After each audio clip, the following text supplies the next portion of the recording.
बिस्मिल्लाहिर्रहमानिर्रहीम। शुरू अल्लाह के पाक नाम से जो नहायत मेहरबान और रहम करने वाला है। मेरे रब की दी गई नेमतों का, रहमतों का, बरकतों का हर लम्हा हर घड़ी शुक्र अदा करके ज़िंदगी गुजारनी चाहिए। अस्सलाम वालेकुम ख़वातीन और हज़रात, खुश आमदीद and very good afternoon to all of you. दिल की गहराइयों से वीकेंड एट होम की live programming Pakistan television network Lahore centre से अल्हम्दुलिल्लाह आप देख रहे हैं हमारी टीम के साथ और सुंदस जमील के साथ। ख़वातीन और हज़रात, बहुत अच्छा लगता है आपसे जब हफ्ते और इतवार को मुलाकात होती है। बहुत सारी ऐसी बातें होती हैं, बहुत सारे ऐसे पैगामात होते हैं, दिल की बातें होती हैं, आप कथासिस कर रहे होते हैं। मुझे तो लगता है कि ये भी एक काउंसलिंग सेशन होता है। आप लोगों के लिए तो मुझे नहीं पता, ये तो आपकी फीडबैक से हमें पता चलता है, लेकिन मेरे लिए जो इर्द गिर्द मैं देख रही होती हूँ, मेरी कोई ज़ाती ऐसी चीज़ हो, कोई ऐसी अचीवमेंट हो, कोई ऐसा मसला हो, आप लोगों के साथ जब दिल की बात हम करते हैं ना तो हमारा कथासिस हो जाता है, दिल का बोझ हल्का हो जाता है। जैसे ख़वातीनो ज़ात आपको मालूम है कि इस वक्त स्मॉग की सूरत हाल, गो के बारिश हुई और बारिश से स्मॉग में कमी ज़रूर आई। और आपको याद होगा मैंने लास्ट वीक भी ये बात कही थी, तब ताज़ा बारिश हुई थी, एक दिन पहले ही हुई थी गालिबन, और मैंने तब भी आपको मालूम है कि अगर आपको याद हो मैंने कहा था कि गो के बारिश हो गई है, हमें लगेगा कि स्मॉग क्लियर होगी, बट नहीं, ये सीज़न ऐसा है, ये मौसम ऐसा है कि स्मॉग इतनी आसानी से थमेगी नहीं। तो मैंने और आपने हमने मिल के एक होके हम अपनी फ़िज़ा को, अपने इन्वायरमेंट को साफ़ सुथरा करने के लिए अपना अहम किरदार अदा करना है। प्लीज़ अगेन वही बात आ गई कि गैर ज़रूरी घर से बाहर मत निकलें जब तक कि कोई बहुत कमिटमेंट ना हो आपकी प्रोफेशनल, जिस तरह हमारे काम की नौयत ऐसी है। बहुत सारे और भी हैं, मेरे बहन भाई डॉक्टर्स हैं, उनकी ड्यूटीज़ होती हैं ऑब्वियसली, वो तो ठीक है, लेकिन गैर ज़रूरी मत निकलें, क्योंकि यही हमारा घर से बाहर निकलना है जो हम सैर व तफरीह के लिए निकलते हैं। ये भी है ऑब्वियसली एक अलमिया कि जी हफ्ते इतवार का दिन होता है वाहिद, हफ्ते में 5 दिन बच्चों के साथ ऑफिस की रूटीन्स होती हैं, तो भाई हफ्ते इतवार को हमने बाहर खाना खाने निकलना है, सैर व तफरीह के लिए निकलना है, बिल्कुल है। लेकिन अभी के लिए अगर आप थोड़ा सा अपनी रूटीन को स्ट्रिक्ट कर लेंगे ना तो यकीन जाने यही फ़ायदा ये आपको और आपके बच्चों को और आपकी सेहत और आपके अपनों की सेहत और बच्चों की सेहत के लिए बड़ा पॉजिटिव इफ़ेक्ट करेगी, क्योंकि यही वो मौसम है ख़वातीन और हज़रात कि जिसमें बहुत सारी बीमारियां प्रिवेल करती हैं। आप देखें छोटे छोटे बच्चे हैं, मेरी बेटी के स्कूल में भी स्कूल वालों ने ऑफिशियल कर दिया है, जिस तरह बाकी स्कूल्स में भी, कि मास्क का इस्तेमाल करें। तो इसलिए इट्स बेटर कि आप अभी थोड़ा सा अपनी रूटीन को स्ट्रिक्ट कर लेंगे, ज़्यादा डिसिप्लिन्ड हो जाएंगे तो जल्दी से ये मसले से हम निपट सकेंगे एक होके। बस ये अब आपने बात याद रखनी है कि, और ये नहीं सोचना कि मेरे अकेले होने से या करने से क्या होगा। इसी तरह एक कदम आप लेंगे, करते करते करते हो सकता है कितने लोगों को आप इंस्पायर करें, मोटिवेट करें, तो आपकी देखा देखी लोग इस तरह पॉजिटिव इक़दामात लेना शुरू हो जाएं, तो सोच लें कि आपका वो पहला बरकत वाला कदम होगा जिसकी वजह से माशरे में और फ़िज़ा में बेहतरी आ सकेगी। बहरहाल जी, आज प्रोग्राम में हम सादी अरशद साहिबा से बहुत अरसे बाद मुलाकात करने वाले हैं। आपको मालूम है सैटरडे की प्रोग्रामिंग काफ़ी अरसे बाद अब हो रही है अल्हम्दुलिल्लाह। 042992000628 हमारा नंबर है। आज हम सादी अरशद साहिबा के सेगमेंट में कॉल्स भी लेंगे, लेकिन पहले किचन के सेगमेंट में शेफ़ अनम को वेलकम करते हैं। अस्सलाम वालेकुम। वालेकुम अस्सलाम, कैसी हैं आप? अल्लाह का शुक्र, दुआएं। जी अनम। जी आज सुंदस हम बना रहे हैं क्रिस्पी अनियन रिंग्स बना रहे हैं। ओके। और साथ में हम बनाएंगे चिकन शवरमा। एक्सीलेंट। और साथ में हम बनाएंगे आज ऑरेंज मोहितो। वो क्या है? ऑरेंज मोहितो में बेसिकली मैं थोड़ा सा इसमें ऑरेंज जूस यूज़ करूँगी, थोड़ा सा मिंट जाएगा, इसमें लेमन जूस जाएगा, लेमन स्लाइसेस जाएंगे, और साथ में हम कोई भी वाइट सोडा या स्पार्कलिंग वाटर जो है आप उसके अंदर ऐड कर सकते हैं। ठीक है। ऑरेंजेस का अभी मौसम आने वाला है, उस पर खुल के नहीं आए हैं बिल्कुल, वैसे, है ना माल के लेकिन ये जो ड्रिंक होगी हमारी 2 टोन ड्रिंक होगी, नीचे डार्कर टोन में ऑरेंज जूस होगा और ऊपर जैसे हम सोडा ऐड करेंगे तो वो लाइटर शेड ऊपर ऑरेंज का आएगा, तो 2 टोन कलर का वो हमारा ड्रिंक रेडी बिल्कुल से। मैंने सिंघाड़े देखे भाई, इस मौसम की सौगात होते हैं। सादी अरशद साहिबा को जरा पहले वेलकम कर लें, उनका कहना ये क्या बात है। अस्सलाम वालेकुम। वालेकुम अस्सलाम। कैसी हैं आप? इतने से बाद मुलाकात हुई। आई एम वेरी गुड अल्हम्दुलिल्लाह। प्लीज तशरीफ रखें। सादिया कैसी हैं आप? How are you? ठीक, मैं बिल्कुल ठीक हूँ। कैसा लग रहा है? बहुत अच्छा लग रहा है ऑनेस्टली। वो अपनी फैमिली में, ये मेरी फैमिली है ना, हाँ। तो अपनी इस फैमिली में आके बहुत अच्छा लगा, बिल्कुल सबसे मिलके। अच्छा, फैमिली की बात हो रही है ख़वातीनो ज़ात, तो मेरे सामने जो मेहमान नहीं भाई, पीटीवी की फैमिली का हिस्सा है, क्योंकि जब इनके वालिद साहब की बात करें तो पीटीवी के साथ तो एक बड़ा गहरा और पुराना ताल्लुक और मैं इनसे पूछ भी रही थी हसनैन से कि बचपन में पीटीवी में पहली बार आप कब आए थे, ये हम इनसे इनकी ज़बानी जानेंगे। गज़ल गायकी की दुनिया का एक बहुत बड़ा नाम उस्ताद अकील मंजूर साहब मरहूम हमसे जुदा हो गए, लेकिन अपने काम, अपने फ़न, अपनी खूबसूरत आवाज़ और शख्सियत की वजह से हमारे दिलों में हमेशा ज़िंदा रहेंगे। और उनकी झलक, उनकी परछाई हमारे सामने मौजूद है। उनके साहबजादे हमारे साथ मौजूद हैं, हसनैन अकील। अस्सलाम वालेकुम। वालेकुम अस्सलाम। कैसे हैं आप? अल्हम्दुलिल्लाह मैं ठीक हूँ। हसनैन, ये पहली बार तो नहीं स्टूडियो में आप आए हो? जी बिल्कुल ऐसे ही है, ऐसे ही है। इसी सेट पे बारहा दफ़ा अब्बू के साथ भी आना हुआ और बड़ी यादें हैं इस सेट के साथ। और जिस तरह आपने फैमिली का जिक्र किया, तो बिल्कुल ये हमारी फैमिली है। मुझे तो ऐसे ही लग रहा है मैं अपने घर बैठा हूँ। बिल्कुल बड़ा बिल्कुल अच्छा लग रहा है। पीटीवी का ताल्लुक ख़वातीन हज़रात आपका और हमारे साथ ऐसा है कि हम बड़े हुए हैं पीटीवी को देखते हुए, पीटीवी के प्लेस को देखते हुए, प्रोग्रामिंग्स को, मॉर्निंग शो, मुस्तनसर हुसैन तारड़ साहब की बात करें, वो कार्टून का स्लॉट होता था, तो ये तो एक अफिलिएशन है, नॉस्टैल्जिक फीलिंग। अच्छा जी, कॉल्स के लिए तैयार हैं आप? बिल्कुल जनाब। फी कॉलर एक सवाल एडजस्ट किया जाएगा, प्लीज़ जज्बाती मत कीजिएगा क्योंकि फिर मसले हो जाते हैं। 042992000628 हमारा नंबर है, आप हमें कॉल कर सकते हैं। अच्छा जी, वैसे सितारों का थोड़ा सा एक जायज़ा बताते हुए सादिया। अच्छा देखिए, ये जो मंथ है, मैं इस महीने की थोड़ी सी बात करूँगी। ये जो मंथ है ना, इट्स वेरी इंपॉर्टेंट। और ख़ास तौर पे ये जो हफ्ता है, ये जिस हफ्ते में इस वक्त हम चल रहे हैं, 16-17 ऑफ नवंबर के बाद से बहुत से चेंजेस हर एक के लिए एक्सपेक्टेड है। ठीक है। इसको एक प्लैनेट कहते हैं सैटर्न, और इसको ज़ुहल भी कहा जाता है उर्दू में। इसका डायरेक्ट होना यानी कि सीधी चाल में आना, ये सब के लिए बहुत बड़े चेंजेस लेकर आएगा। ये अपने घर में बैठा हुआ है। एरीज टू पाइसेस, ये नहीं कि किसी एक के लिए, लेकिन ख़ास तौर पे कुछ ज़ोडिक साइन ऐसे हैं जिनके लिए ख़ास तौर पे आएगा, जिसमें कैप्रिकॉन है, फिर एक्वेरियस आ जाते हैं और पाइसेस हैं। ये ख़ास इन तीन जो आखिरी जो ज़ोडिक साइन हैं, इनकी लाइफ में बहुत से नए फैसले और बहुत से नए मामलात जो इस वक्त में आ भी रहे हों, पॉजिटिव हैं, वेरी पॉजिटिव। चलें, हम खुश हो रहे हैं जी। कॉलर मौजूद हैं जी, आज़ाद कश्मीर से शानज़े या शानज़ा। अस्सलाम वालेकुम। वालेकुम अस्सलाम जी, कैसी हैं आप? ठीक हैं अल्हम्दुलिल्लाह, आप बताएं। अल्लाह का शुक्र। अच्छा जी, कहाँ से बात करी? आज़ाद कश्मीर के किस शहर से? रावलाकोट। रावलाकोट। ओके, अच्छा जी, किसके बारे में पूछना चाहेंगी, बताएं। मैंने अपने भाई के बारे में पूछना है। 5 बहनों का एक भाई है, हमजा फजल उसका नाम है। तो वो दुबई में जॉब करता है, लेकिन वो काफी अर्से से माँ बाप से नाराज है, बहनों से बिल्कुल कोई कांटेक्ट नहीं है उसका। हमारा बेबी को छोड़ के किसी से कोई कांटेक्ट नहीं है उसका। तो मैंने ये पूछना था कि आप प्लीज करके बता सकते हैं कि जिंदगी में कभी वो ठीक होगा, हमारे पास आएगा, कोई कांटेक्ट बहाल होगा हमारा या नहीं। अच्छा, मुझे अब डेट ऑफ बर्थ भाई की बताइएगा। 2 अक्टूबर। ठीक है, और ईयर, सन? सुबह 9 से 10 के दरमियान है उसकी। और कौन से साल में भाई पैदा हुए हैं? 1997 में। 1997। और हमजा नाम है, राइट? हमजा फजल जी। ओके, सादिया कुछ पूछना तो नहीं हो? मुझे डेट ऑफ बर्थ एक दफ़ा हाँ, ये 2 अक्टूबर है 97। थैंक यू सो मच जी। लाइव जवाब सुनिएगा, परेशान मत होइएगा जी। इकलौते भाई हैं 5 बहनों के। और हाँ, इन्होंने ये कहा है कि दुबई में हैं और राब्ता नहीं हो रहा है बहुत अरसे से। रहा है। ठीक है, क्योंकि मुझे आवाज़ थोड़ी सी ज़रा डिस्टर्बेंस में लग रही थी।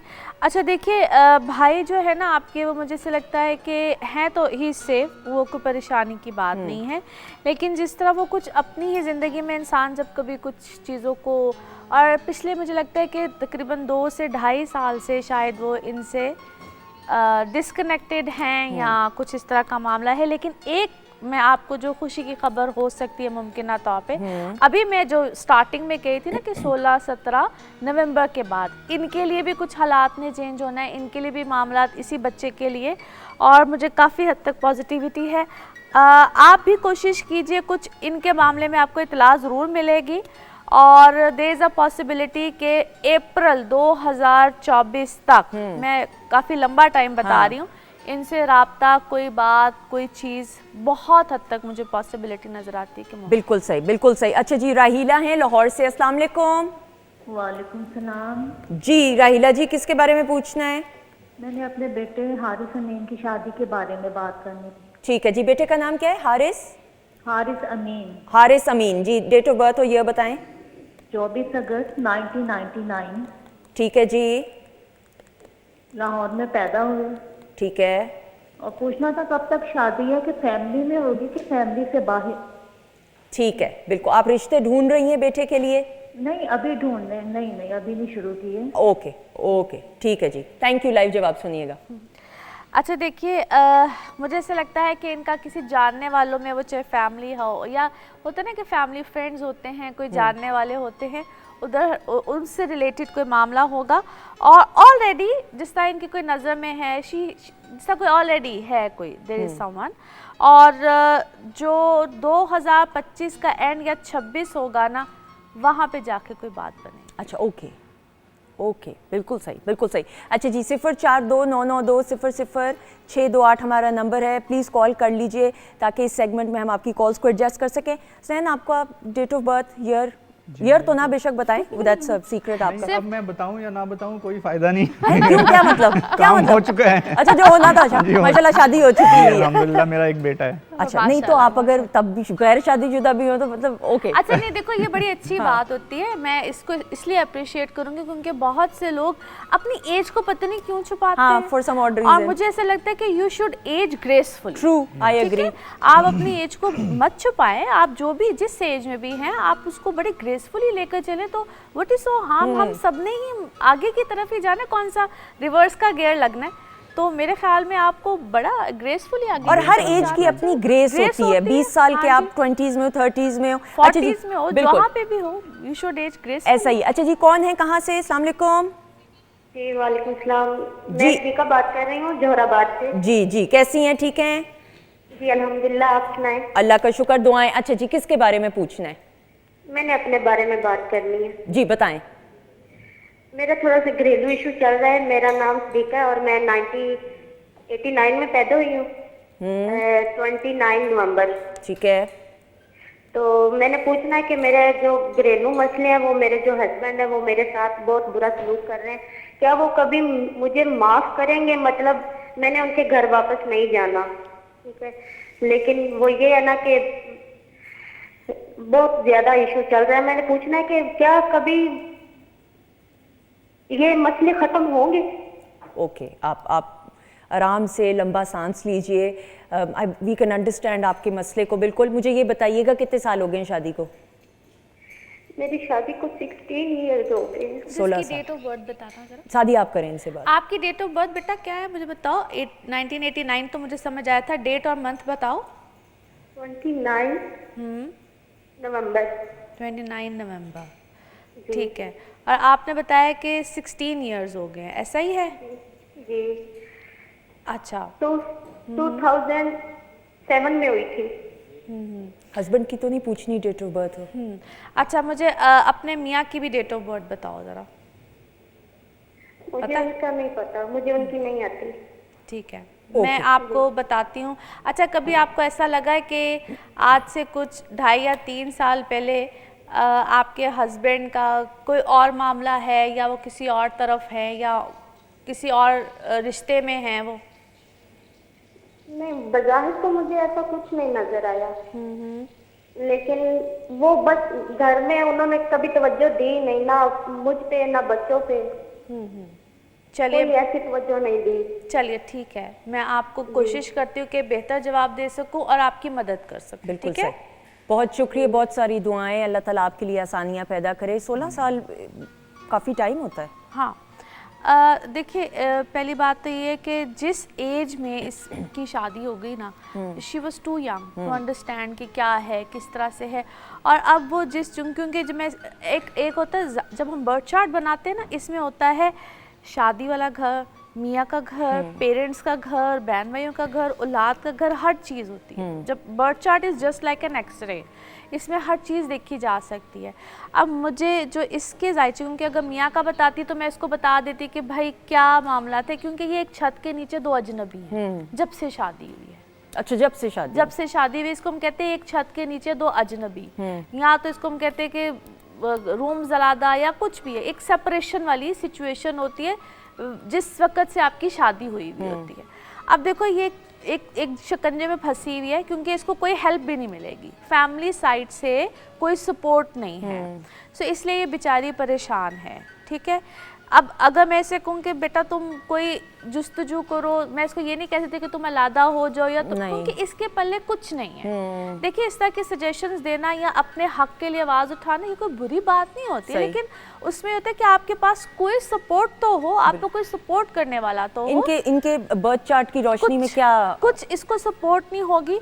मैं सिर्फ इसको ये कह सकती हूँ, अब मैं कोई इस्लामी स्कॉलर या कुछ ऐसी तो नहीं हूँ कि मैं आपको कोई ऐसी चीज़ को, देखिए इसमें रेमेडीज़ होती हैं different according to the birth chart. जिस तरह हम कोई जेम स्टोन्स या कोई ऐसी चीज़ें रिकमेंड करते हैं, मगर इनके केस में भी मैं सिर्फ इनको ये कहूँगी कि एक तो आप वद्दुहा, ठीक है, एक तो आप वो पढ़ा करें। जिन भी मेरी बहनों को, बेटियों को मसाइल आते हैं ना रिलेटेड टू, जब रिश्तों के हवाले से आते हैं, आप हर नमाज के बाद, मैं वैसे भी सबको कहूँगी आप पढ़ा कर, सही ठीक है। जब आपको किसी तरफ से भी खैर नहीं ना मिल रही होती है, आप उसको बल्कि तर्जमे के साथ पढ़ें, आपको पता चलेगा कि उसके तर्जमे में क्या है। बिल्कुल ठीक सही, है? बिल्कुल और सही। इसको मैं ये कहूँगी कि बेटा अभी तो आपको मुझे कोई ऐसी कोई अच्छी सूरत हाल नहीं मिलती। हाँ, 2024 के अगस्त के बाद इसको खुद ब खुद डायरेक्शन मिलना शुरू हो जाए। बिल्कुल सही। अल्लाह अगेन दुआ, अल्लाह आपके लिए आसानियाँ पैदा करे, आमीन सुम आमीन, और आपके हस्बैंड को हिदायत दे,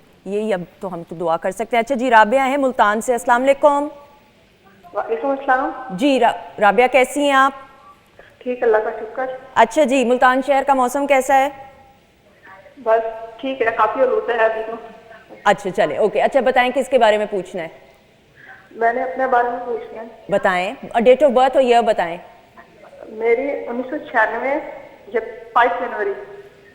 मुझे नहीं समझ आई, सॉरी। अनम ये बंद कीजिएगा इसको थोड़ी देर के लिए। जी बताइए। टीवी से सुन रही हैं ना आप, इस वजह से ये गड़बड़ हो रही है। टीवी की वॉल्यूम बिल्कुल बंद कर दीजिएगा और मुझे डेट ऑफ बर्थ और ये बताएं ताकि ज़रा समझ आ सके। इसको हटा लें, ऊपर से उठा लें ताकि ये आवाज़ कम आए। अच्छा जी, दोबारा कॉल कर लें। 042992000628 हमारा नंबर है। काइंडली आप टेलीविज़न की आवाज़ बिल्कुल बंद कर दीजिए। आपने अपनी आवाज़ सुननी है, बाद में रिपीट पे रात 12 बजे प्रोग्राम होता है अब तब, और फिर अपलोड जब प्रोग्राम होता है तब आप सुन सकते हैं। अच्छा जी हसनैन, वो बात आपकी तो बीच में ही रहेगी, क्या स्टार है आपका? विर्गो। वर्गो। हाँ, वर्गो की मैं ये आपको बता सकती हूँ। एक तो ये है कि बहुत वर्सटाइल होते हैं, एक ही वक्त में कोई 2 प्रोफेशंस भी होते हैं समटाइम्स। एक कहते हैं बेचैन रूह होते हैं, आप आराम से नहीं बैठ सकते होंगे। हाँ, आपको ये होता है कि आप किसी न किसी तरह से किसी चीज़ में अपने आप को एंगेज रखें। यस। कुछ भी करके। शक्ल से तो मासूम लग रहे हाँ हो। हाँ, नहीं हूँ भी। सही। ये तो है कि वो मासूमियत होती है, लेकिन ये नहीं हो सकता कि आप किसी एक प्रोफेशन पे या एक ही चीज़ पे आप मुत्तफिक हों, आप साथ साथ कोई ना कोई साइड बाय साइड किसी और चीज़ में अपने आप को एंगेज रखते होंगे। बिल्कुल ऐसा ही है। कोई इन्वेस्टमेंट, कुछ ना कुछ छोटा मोटा कुछ ना कुछ करते होंगे, किसी एक चीज़ पे नहीं रहते। जी बिल्कुल ऐसा ही है। अच्छा हज़रत, मुझे बताइएगा, वालिद साहब की वजह से तरबियत का जो आगाज़ है वो तो फिर बचपन से ही हो गया? जी, बड़ा अच्छा माहौल हमें मिला बचपन में ही। अब्बू से मिलने के लिए अक्सर लोग आते थे, तो फ़नून लतीफ़ा के ही ज़्यादा कोई शायर आ गए, या फिर गाने के हवाले से कोई अदबी शख्सियात, इस तरह की गैदरिंग्स होती रहती थी। तो उनकी जो उनको फिर सर्व करते थे वो हम करते थे। बिल्कुल सही। मतलब कोई चाय ले आए, कोई ऐसी चीज़, और ये सारी चीज़ें, फिर उस सोहबत में बैठना और उनकी बातें सुनना। तो इस वजह से हमें हमारी ग्रूमिंग में ये रहा कि बड़ी मेच्योरिटी आती रही। बिल्कुल सही। तो ये आपकी खुशकिस्मती रही कि छोटी उम्र में बड़े लोगों में बैठने का मौका मिला और वहाँ से तरबियत का आगाज़ हुआ। अल्हम्दुलिल्लाह। और मैं ज़रूर चाहूँगी कि हम आगे भी इस बात को कंटिन्यू करेंगे, लेकिन उससे पहले जी सादिया अरशद साहिबा के सेगमेंट का पता ही नहीं चलता क्योंकि लाइव कॉल्स ऐसी। Thank you so much, my player always. बहुत शुक्रिया। इंशाल्लाह आपसे अगले हफ्ते मुलाकात होगी। और ख़वातीन ज़ात हमारे साथ हसनैन मौजूद हैं, और पहली गज़ल जो हम पेश करने जा रहे हैं, शहंशाह गज़ल उस्ताद मेहदी हसन खान साहब को ट्रिब्यूट पेश करते हुए, रफ्ता रफ्ता वो मेरी हस्ती का सामा बन गए। जी बिल्कुल। हो गए।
जी ख़वातीन नौज़ात, हम आपको खुश आमदीद कहते हैं वीकेंड एट होम की live programming Pakistan television network Lahore centre से आप देख रहे हैं सुंदस जमील के साथ। और ब्रेक के बाद हमें ज्वाइन किया है वीकेंड एट होम की फैमिली मेंबर हैं जी, और पीटीवी होम के साथ कोई ढका छुपा एक तो नाम नहीं है, डॉक्टर फरजीन मलिक साहिबा हमारे साथ मौजूद हैं। अस्सलाम वालेकुम। वालेकुम अस्सलाम सर। और पीटीवी की फैमिली का भी हिस्सा हैं। Thank you so much. How are इतने you? प्यारे प्यारे अल्फाज के साथ। कैसी हैं आप? बिल्कुल ठीक, आप कैसे हो? अल्लाह का शुक्र, बहुत अरसे बाद मुलाकात हो रही है। हाँ बहुत अरसे बाद, लेकिन सब कुछ फ्रेश फ्रेश लग रहा है। और चूंकि सब लोग मेरी फैमिली हैं तो इट्स लाइक मीटिंग, मेरे लिए तो ईद का मुकाम होता है। गो के मैं आपके घर के आगे से रोजाना गुजरती हूँ, हाँ। मैं सोचती हूँ मुझे पार्किंग का मसला हो तो मैं इनके घर में खड़ी कर दूँ गाड़ी। लेकिन आपको कभी हुआ ही नहीं। अब मैं दुआ मांगती हूँ कि हो जाए ताकि आप मेरे घर भी आ जाए। हाँ अल्लाह नहीं प्लीज नहीं, थैंक यू सो मच। अच्छा जी, और ब्रेक के से पहले भी प्रोग्राम के आगाज से हमारे साथ मौजूद हैं हसनैन अकील भी, इनको भी एक बार फिर खुश आमदीद करते हुए। थैंक यू, बहुत शुक्रिया। I hope you are enjoying. बहुत अच्छा लग रहा है, बड़ा अच्छा लग रहा है। म्यूजिशियन बड़े कमाल हैं, आप तो हैं ही लाजवाब। मैं देखता हूँ, बहुत शुक्रिया, बहुत मेहमान शुक्रिया। बहुत अच्छे हैं, बड़ा बड़ा अच्छा लग रहा है। अच्छा ख़वातीन नौज़ात, शेफ अनम भी जो हैं, वैसे इन्होंने मुझे कहा था मैं हाफ डन करके लाई हूँ। अच्छा, मुझे नहीं पता था हाफ डन का मतलब ये कि फ्राइंग चल रही है। और जी हाफ डन मैं उसकी पूरी मैरिनेशन वगैरह अगर मैं घर से बना के ले आऊँगी तो फिर वो गरम गरम कैसे आपको ये खिला इतनी सकूंगी? ऑनेस्ट है, मैंने एक दो दफ़ा इनको कहा, मैंने कहा बना के ले आओ, किसी को क्या पता चलेगा। अब उन्होंने कहा नहीं, जो काम करना है लोगों के सामने का। मैंने कहा गुड, ये आपकी ऑनेस्टी है। मैंने गलत आपको मशवरा दिया, मैंने कहा जो आप इतना करती हैं तो बेहतर है, बट वेरी गुड। अच्छा, रेसिपी की तरफ भी आपकी आएंगे थोड़ी देर में। डॉक्टर साहब बनाओ एक ऐसा टॉपिक, और बहुत सारे लोग बहुत अरसे से इस बारे में बात कर रहे थे, मुझे लगता है मैं भी इसको, ये एक ऐसा जुमला है, ये टर्म है जो हर शख्स मुझे लगता है इसको इस्तेमाल करता है। इसको फैशन कह लें या सेंस हमें नहीं होती कि पैनिक अटैक। अक्सर हम परेशान भी होते हैं ना, अल्लाह ना करे किसी मसले से दो चार हो तो ये जुमला सुनने को मिलता है। मैं खुद कह रही थी कि मुझे पैनिक अटैक हो जाएगा ना। इस panic attack a serious problem number 1, और क्या ये वाकई में हर किसी को हो सकता है या ये एक प्रॉपर डिजीज है? अच्छा जी, it is a very serious problem. पहली बात तो ये है, और दूसरी चीज़ ये है कि सुंदस, दिस इज़ बेसिकली एक बॉडी का रिएक्शन है। एक बॉडी का रिएक्शन है जो कि सारी बॉडी को इन्वॉल्व कर सकता है, और ये स्टार्ट होता है ब्रेन से, और ये आपकी पूरी बॉडी को पैरालाइज भी कर सकता है। कम से कम आपको ये फीलिंग होती है कि आप पैरालिसिस का शिकार हो रहे हैं। पैनिक अटैक्स को अमूमन हमेशा बैक सीट दे दी जाती है, क्योंकि मेंटल हेल्थ को आपको और मुझे, हम अक्सर बात करते हैं कि मेंटल हेल्थ के ऊपर लोग गौर ही नहीं करते। बिल्कुल बिल्कुल। और जिस तरह आपने अभी मुझसे पूछा है कि पैनिक अटैक्स ऑलमोस्ट हर एक को हो सकते हैं, और आजकल के ज़माने में तो हो रहे हैं। इसमें क्या फीलिंग्स होती हैं इंसान की, ठीक है? जब मैं, कुछ लोग अगर इसको नाम से नहीं जानते, तो जब हम इसके सिम्टम्स बताएंगे कि किस तरीके से मैनिफेस्ट करता है, तो लोग फील करेंगे कि यार ये हमें हो चुका है। सबसे पहली चीज़ है कि ये पैनिक अटैक जो है ये किसी भी वक्त आ सकता है। आप सो रहे हैं, आप गाड़ी ड्राइव कर रहे हैं, मैं और आप प्रोग्राम कर रहे हैं। एक दफ़ा सुंदस, मैं एक लाइव प्रोग्राम करी थी, मुझे उसके दरमियान हो गया था पैनिक अटैक। अच्छा, हाँ लिटरली। और उसके बाद मैं हॉस्पिटल, साथ ही वो हॉस्पिटल था, उधर गई, और उन्होंने कहा कुछ नहीं है, आप ठीक हैं, ब्लड प्रेशर भी नॉर्मल है, सारा अल्लाह खैर, अल्लाह खैर। तो ये किसी भी वक्त हो सकता है, ठीक है। और इसमें ये होता है कि आपको फीलिंग ये होती है कि जैसे एकदम से ना बहुत ज़्यादा डर और फियर और खौफ पैदा हो जाता है बॉडी के अंदर, जिसकी वजह से आपके हाथ भी कांपने शुरू हो सकते हैं, आपको पसीना आना शुरू हो सकता है, ठंडे पसीने आने शुरू हो सकते हैं, आपको ऐसे लगता है जैसे आपके गले में कुछ अड़ गया है। इवन कई लोगों को चेस्ट पेन भी शुरू हो जाती है, जो कि बाजू में जाती है, जिसको कई दफ़ा हार्ट अटैक भी, कोई लोग कहते हैं कि मुझे कुछ हो रहा है, मुझे हार्ट अटैक हो रहा है, कि क्या हो रहा है। तो इसका मतलब पल्स रेट हाई हो जाती है? पल्स रेट हाई, बिल्कुल। आप you can hear your heart, इसको हम कहते हैं पैल्पिटेशन, कि आप अपने हार्ट को बजता हुआ लिटरली फील करते हैं। डिफरेंट मैनिफेस्टेशंस हैं। कुछ लोगों को ये होता है कि उनके हाथ पैर सुन्न हो जाते हैं, टिंगलिंग सी होती है, ऐसे जैसे सुइयां सुइयां चुभनी शुरू हो जाती हैं। और कुछ लोग ऐसे डिस्क्राइब करते हैं कि हमें लगता है कि हम कोई इधर नहीं बैठे और किसी और लेवल पे चले गए हैं। बिल्कुल सही। मसलन जैसे कोई एक बेहोशी का लेवल शुरू हो जाता है।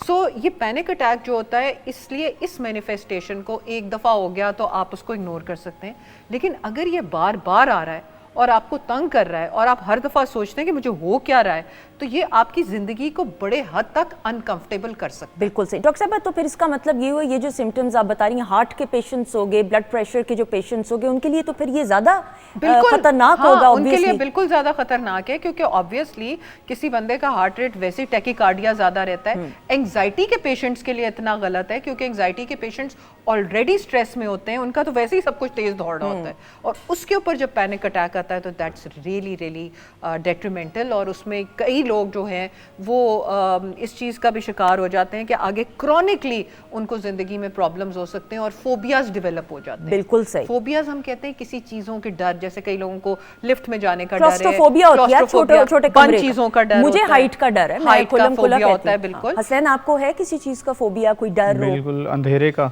अच्छा, अंधेरे का है मुझे, अभी तक है। यानी अंधेरे में आप जाएं अंधेरे कमरे में मुझे अच्छा नहीं लगता, घबराहट महसूस? घबराहट होती है, तो उसका है। हाँ, बिल्कुल सही। सही। सो आपने जैसे अभी हसनैन से पूछा है, हर एक के दिल में कोई ना कोई खौफ होता है, अगर वो खौफ ज्यादा बढ़ जाए तो वो पैनिक अटैक की फॉर्म में मैनिफेस्ट कर सकता है। उस वक्त आप उसको पकड़ें, उसको सही तरह, डॉक्टर ये आपको कहेगा कि जी नहीं तानू हार्ट अटैक नहीं हो रहा, तुसी खुश होके घर आ जाओगे, नहीं, you have to address it. आप इसको एड्रेस करें और डॉक्टर के पास जाके इसके लिए बाकायदा इलाज करवाएं। ओके, इलाज में फिर क्या? अच्छा, इलाज में एक चीज तो ये डीप ब्रीदिंग आप खुद करनी सीखें। डीप ब्रीदिंग के बारे में हम बात करते हैं, सुंदर हमने पहले भी बात की थी कि हमने सांस लेना सीखा ही नहीं है। सही। हम छोटे छोटे सांस लेके जिंदगी भर गुजार देते हैं, जबकि इट्स नेसेसरी कि कहते हैं कि सुबह के वक्त उठ के 25 दफ़ा डीप ब्रीदिंग करें, दोपहर को डीप ब्रीदिंग करें और रात को डीप ब्रीदिंग करें, और ये हमेशा आप इसकी टैगलाइन बना लें कि मैंने खाने के बाद करनी है। और जब डीप ब्रीदिंग करते हैं तो सीधे होके बैठें, ऐसे करके डीप ब्रीदिंग नहीं करनी, क्योंकि आपके लंग्स और आपका पेट जो है वो हुआ है, दबा हुआ है। हाँ। इस तरह करके करें ताकि आपके फुल लंग्स जो हैं वो इन्फ्लेट करें, भरें, और फिर उसके बाद उसको आप पुश आउट करें, यानी अलर्ट होके, yoga position, mindful, exactly alert होके करें। बिल्कुल। अच्छा, दूसरा ये कि एक तो डीप ब्रीदिंग एक्सरसाइज हो गई, एक ये कि आपकी नींद अच्छी होनी चाहिए और सही टाइम पे होनी चाहिए। अगर आपको नींद नहीं आती तो खसखास का तेल अपने सर में लगाएं, या डिफरेंट गर्म दूध लें, उसके अंदर थोड़ा सा देसी घी डाल लें, या थोड़ा सा ऑलिव ऑयल डाल लें, शहद का भी इस्तेमाल, शहद का बिल्कुल इस्तेमाल कर लें रात को,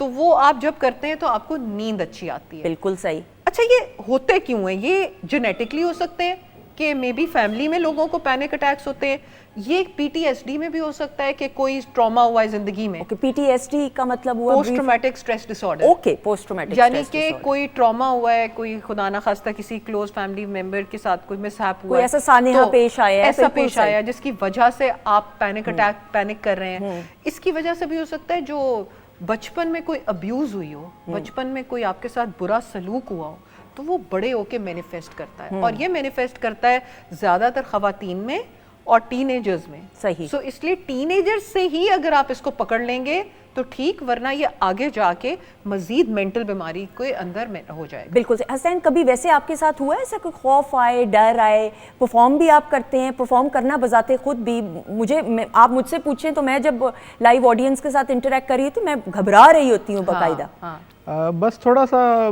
कॉन्शियस थोड़ा सा बंदा होता है, क्योंकि हमें तो बचपन से वो माहौल मिला ना, तो रियाजत करनी अबू ने, हमने देखनी, और इतना ज़्यादा वो नहीं हुआ हमें। तो क्योंकि हमें वो घर से ग्रूमिंग हुई, फिर स्कूल लेवल पे जब गए तो वहाँ पे मुकाबले होते थे उस टाइम पे, तो वहाँ पे मतलब हमने जाना है तो लोगों ने कहना आगे जे ना जीत जाना है। तो वो फिर वहाँ से हमें, यानी बचपन में ऐसी ग्रूमिंग मिली कि बड़ा अच्छा वो रहा हमारे लिए ना, अभी तक वो मतलब और पूरी लाइफ में काम दे रहा है। पहली परफॉर्मेंस किस उम्र में की थी? आई थिंक 5-6 साल की एज में। 5 साल। कहाँ पे की थी? लाहौर घर में? में। घर में, क्योंकि अब्बू थोड़ा इस काम से हमें थोड़ा दूर रखते थे। ठीक है।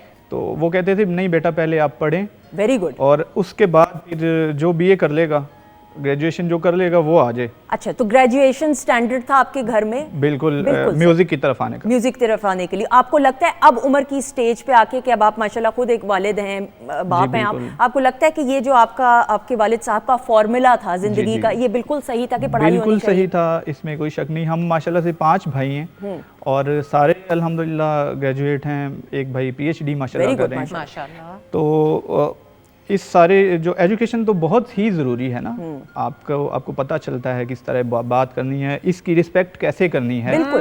तो एजुकेशन बहुत ज़रूरी है। आपके शऊर को बेदार करने के लिए पढ़ाई एक बड़ा इंटेग्रल पार्ट है। डिग्री मुकम्मल करें, उसके बाद जो काम आपने करना है उसको आप करें। डॉक्टर साहिबा, एक ये मिथ भी है, मुझे नहीं पता, आप ज़रूर बताइएगा, correct me if I am wrong, कि पैनिक अटैक के दौरान मीठा कुछ खा लें तो वुड इट बी हेल्पफुल और नॉट? ये इसका सिर्फ एक प्लेसिबो इफेक्ट है, यानी कि आप दिल को ख्याल वो क्या सोच लें, ध्यान बटाने के लिए। हाँ कि जी शुगर लेवल मेरा लो हो गया या कुछ और हो गया है। आप सबसे पहले पानी पिएं। ओके। पानी पिएं और फौरी तौर पे बाहर निकल सकते हैं ना तो अपने कमरे में से बाहर निकल जाएं एंड डीप ब्रीदिंग करें, क्योंकि उस वक्त बंदे को ना चाहिए कि उस वक्त मैंने क्या करना है। उस वक्त आप डीप ब्रीदिंग करें, सुकून से पानी पिएं और बैठ जाएं। और जैसे आप कह रहे हो मीठा बेशक आप ले सकते हो, उसमें कोई मुजायका नहीं, अगर डायबिटीज़ का शिकार नहीं है तो आप पी सकते हैं। और उसके बाद फिर डॉक्टर से जाके ज़रूर बात करें, क्योंकि ये चीज़ आगे जाके आपकी पूरी ज़िंदगी को अनकंफर्टेबल करेगी। अब जैसे आप और मैं बैठे हैं और इस वक्त अभी जैसे आप बात कर रही थी कि लाइव ऑडियंस से बात करनी, स्टेज फ्राइट, बिल्कुल फेयर ऑफ सोशल फेयर होता है। आप शादियों में जा रहे हैं, आप लोगों से मिलने जा रहे हैं, उसमें एक फेयर होता है इंसान को, क्योंकि इंसान परफॉर्मेंस कर रहा होता है। और वो जाहिर है घर के कंफर्ट और अपने बेड के कंफर्ट और अपने सोफे के कंफर्ट से बहुत आगे है बात। बिल्कुल। तो इसीलिए बच्चों में ये चीज़ डेवलप, जैसे अभी ये कह रहे हैं कि कॉम्पिटिशन्स में हमने एंटर किया ना तो बचपन में ही कर लिया।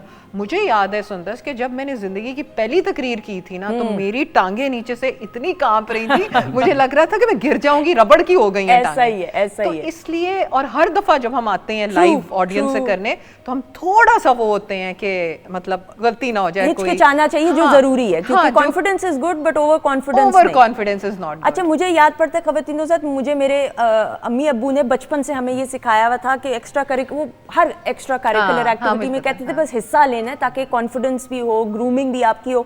तो जब कभी परफॉर्म करना होता था ना, डिबेट्स करनी, मैं डिबेट्स में अच्छी थी, बोलने में मैं सही था, माशाल्लाह स्कूल के लेवल से ही। तो अब्बू ने मुझे एक चीज़ कही कि बेटे अगर लाइव ऑडियंस सामने होगी, जाहिर बात है तुम्हारे टीचर्स भी बैठे होंगे, पेरेंट्स के सामने भी करना था, पेरेंट्स डे का था, मुझे आज भी याद है। तो उन्होंने कहा था पिक अ कंफर्टेबल स्पॉट, यानी माइक सामने तो तुम ऐसी या तो ऑडियंस में से चेहरे को देखो जो तुम्हें रिस्पॉन्ड दे रहा है, वो वाला रिस्पॉन्स मुस्कुराता हुआ दे रहा है, और अगर तुम्हें वो चेहरा नहीं नजर आ रहा तो पीछे दीवार की तरफ देखना शुरू कर दो। तो उससे फायदा ये होगा कि आप कंफ्यूज नहीं होंगे। और यही चीज मैंने, आप यकीन जाने, ये जितने बच्चे हैं, यंगस्टर्स हैं, मैं उनको टिप दे रही हूँ, और मैंने ये चीज अपनी बेटी को सिखाई। और मेरी बेटी अल्हम्दुलिल्लाह अभी उसका ड्रामेटिक्स का कंपटीशन हुआ एंड शी स्टूड फर्स्ट, उसकी फर्स्ट पोजीशन आई।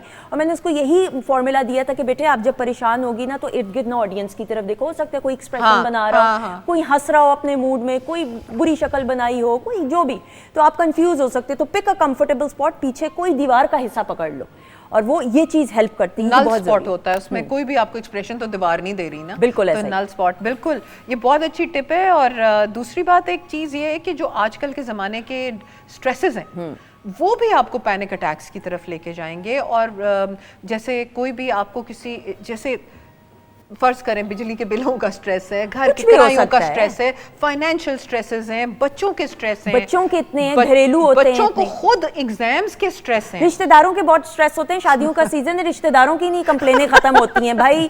मैं कहती हूँ वो दुल्हा दुल्हन तो वो साइड पे होते हैं, वो रिश्तेदारों के कि हमें खाना नहीं पूछा, हमारे ठहरने का इंतजाम नहीं था, कमरे के साथ अटैच बाथरूम नहीं था, उसको क्यों बड़ा कमरा, ये बड़े मसले होते हैं, ये ज्यादा टेंशन। अच्छा जी, टिप ऑफ द डे बताइएगा। टिप ऑफ द डे है कि अक्सर लोगों का जब विंटर्स आती है ना तो ब्लड प्रेशर हाई होना शुरू हो जाता है, क्योंकि आपकी नालियां थोड़ी सिकुड़ती हैं ठंड की वजह से, तो ब्लड प्रेशर हाई होता है। आपने आज वो जो है टिप मेरी वो ज़रूर करनी है, आपने पानी लेना है। ये हमारा नेमुल बदल नहीं है तो दवाई, ठीक है, ये हम हर्बल इलाज कर रहे हैं। आपने ये करना है कि आपने पानी लेना है, उसमें आपने छोटी इलायची उबालनी है, 2 छोटी इलायची 1 कप पानी में, और जब उबाल आ जाए आपने आग को बंद करना है, और उसके अंदर आपने वो जो है रेड रंग का फूल जिसके बारे में हम अक्सर बात करते हैं, आपने वो डाल देना है, हिबिस्कस। ओके, ये जो आम बाग में होता है, हिबिस्कस। मेरा ये गूगल भी कर लीजिएगा, इसका आपको पता लग जाएगा। ये आम रेड से फूल उगे होते हैं। या आपने उसके ऊपर जब उबाल आ जाए उसके अंदर डाल दें, उसको 2 मिनट दम दें, और ये टी आप पिएं, और आप देखें कि आपका ब्लड प्रेशर डाउन होगा। दूसरा ये है कि तुलसी के पत्ते दरख्त उगा लें। हर किसी को घर में ना ये जड़ी बूटियां, न्याज़बू हो गया, तुलसी हो गई, ये सब, लेमन ग्रास हो गया, ये ज़रूर उगाना चाहिए।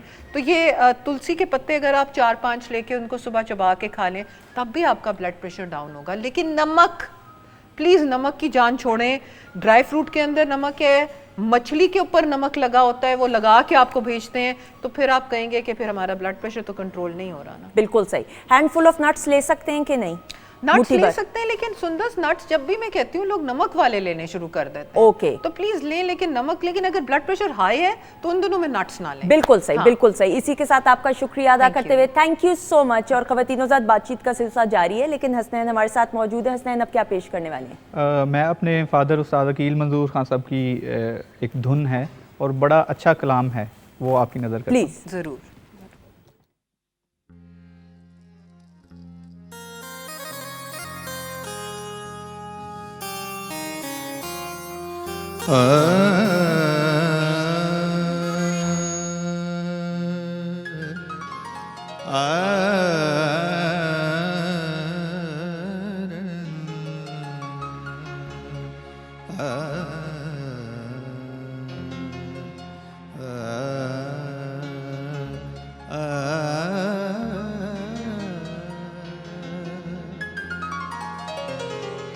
क्या है किसी से काम तुझे देखने के बाद,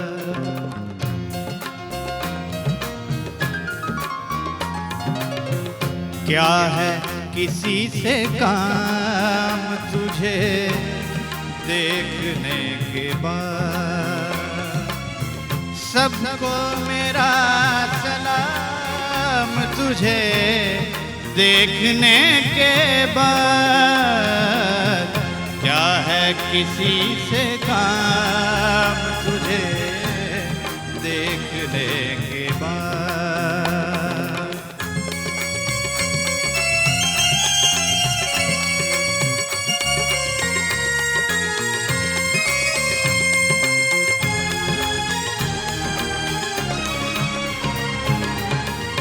मेरी रहे हयात के दुश्वार मरहले,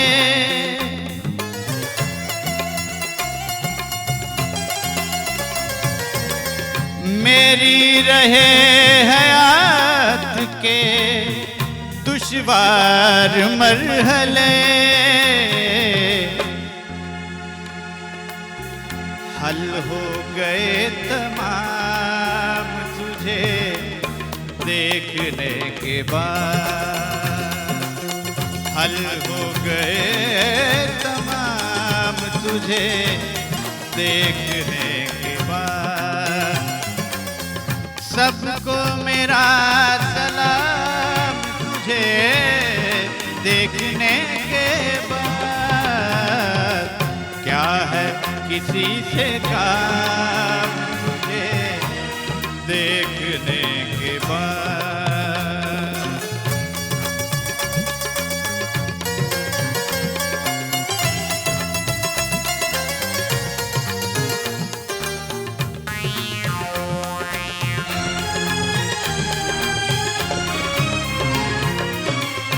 जलवा जलवा जलवा किसी का हो या तजल्ली किसी की हो,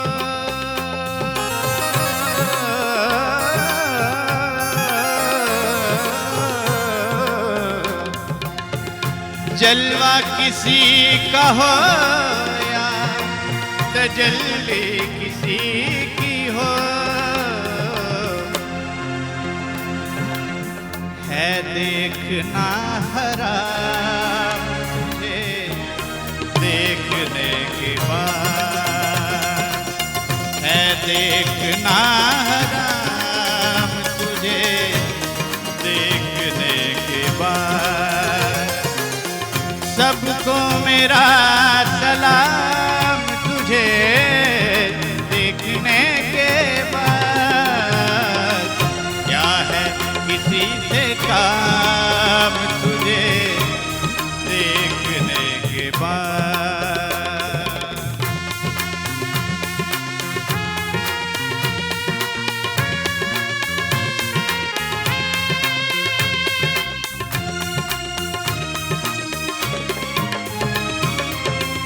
चर्चा था सारे शहर में जिनके कमाल का,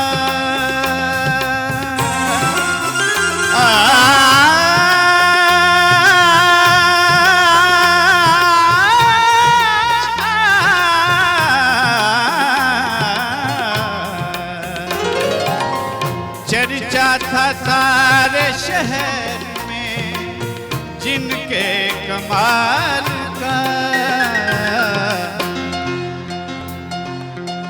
भूले हैं अपना नाम तुझे देखने के बाद, भूले हैं अपना नाम तुझे देखने के बाद। सबको मेरा सलाम तुझे देखने के बाद, क्या है किसी से काम तुझे देखने के बाद, तुझे देखने के बाद, तुझे देखने के बाद।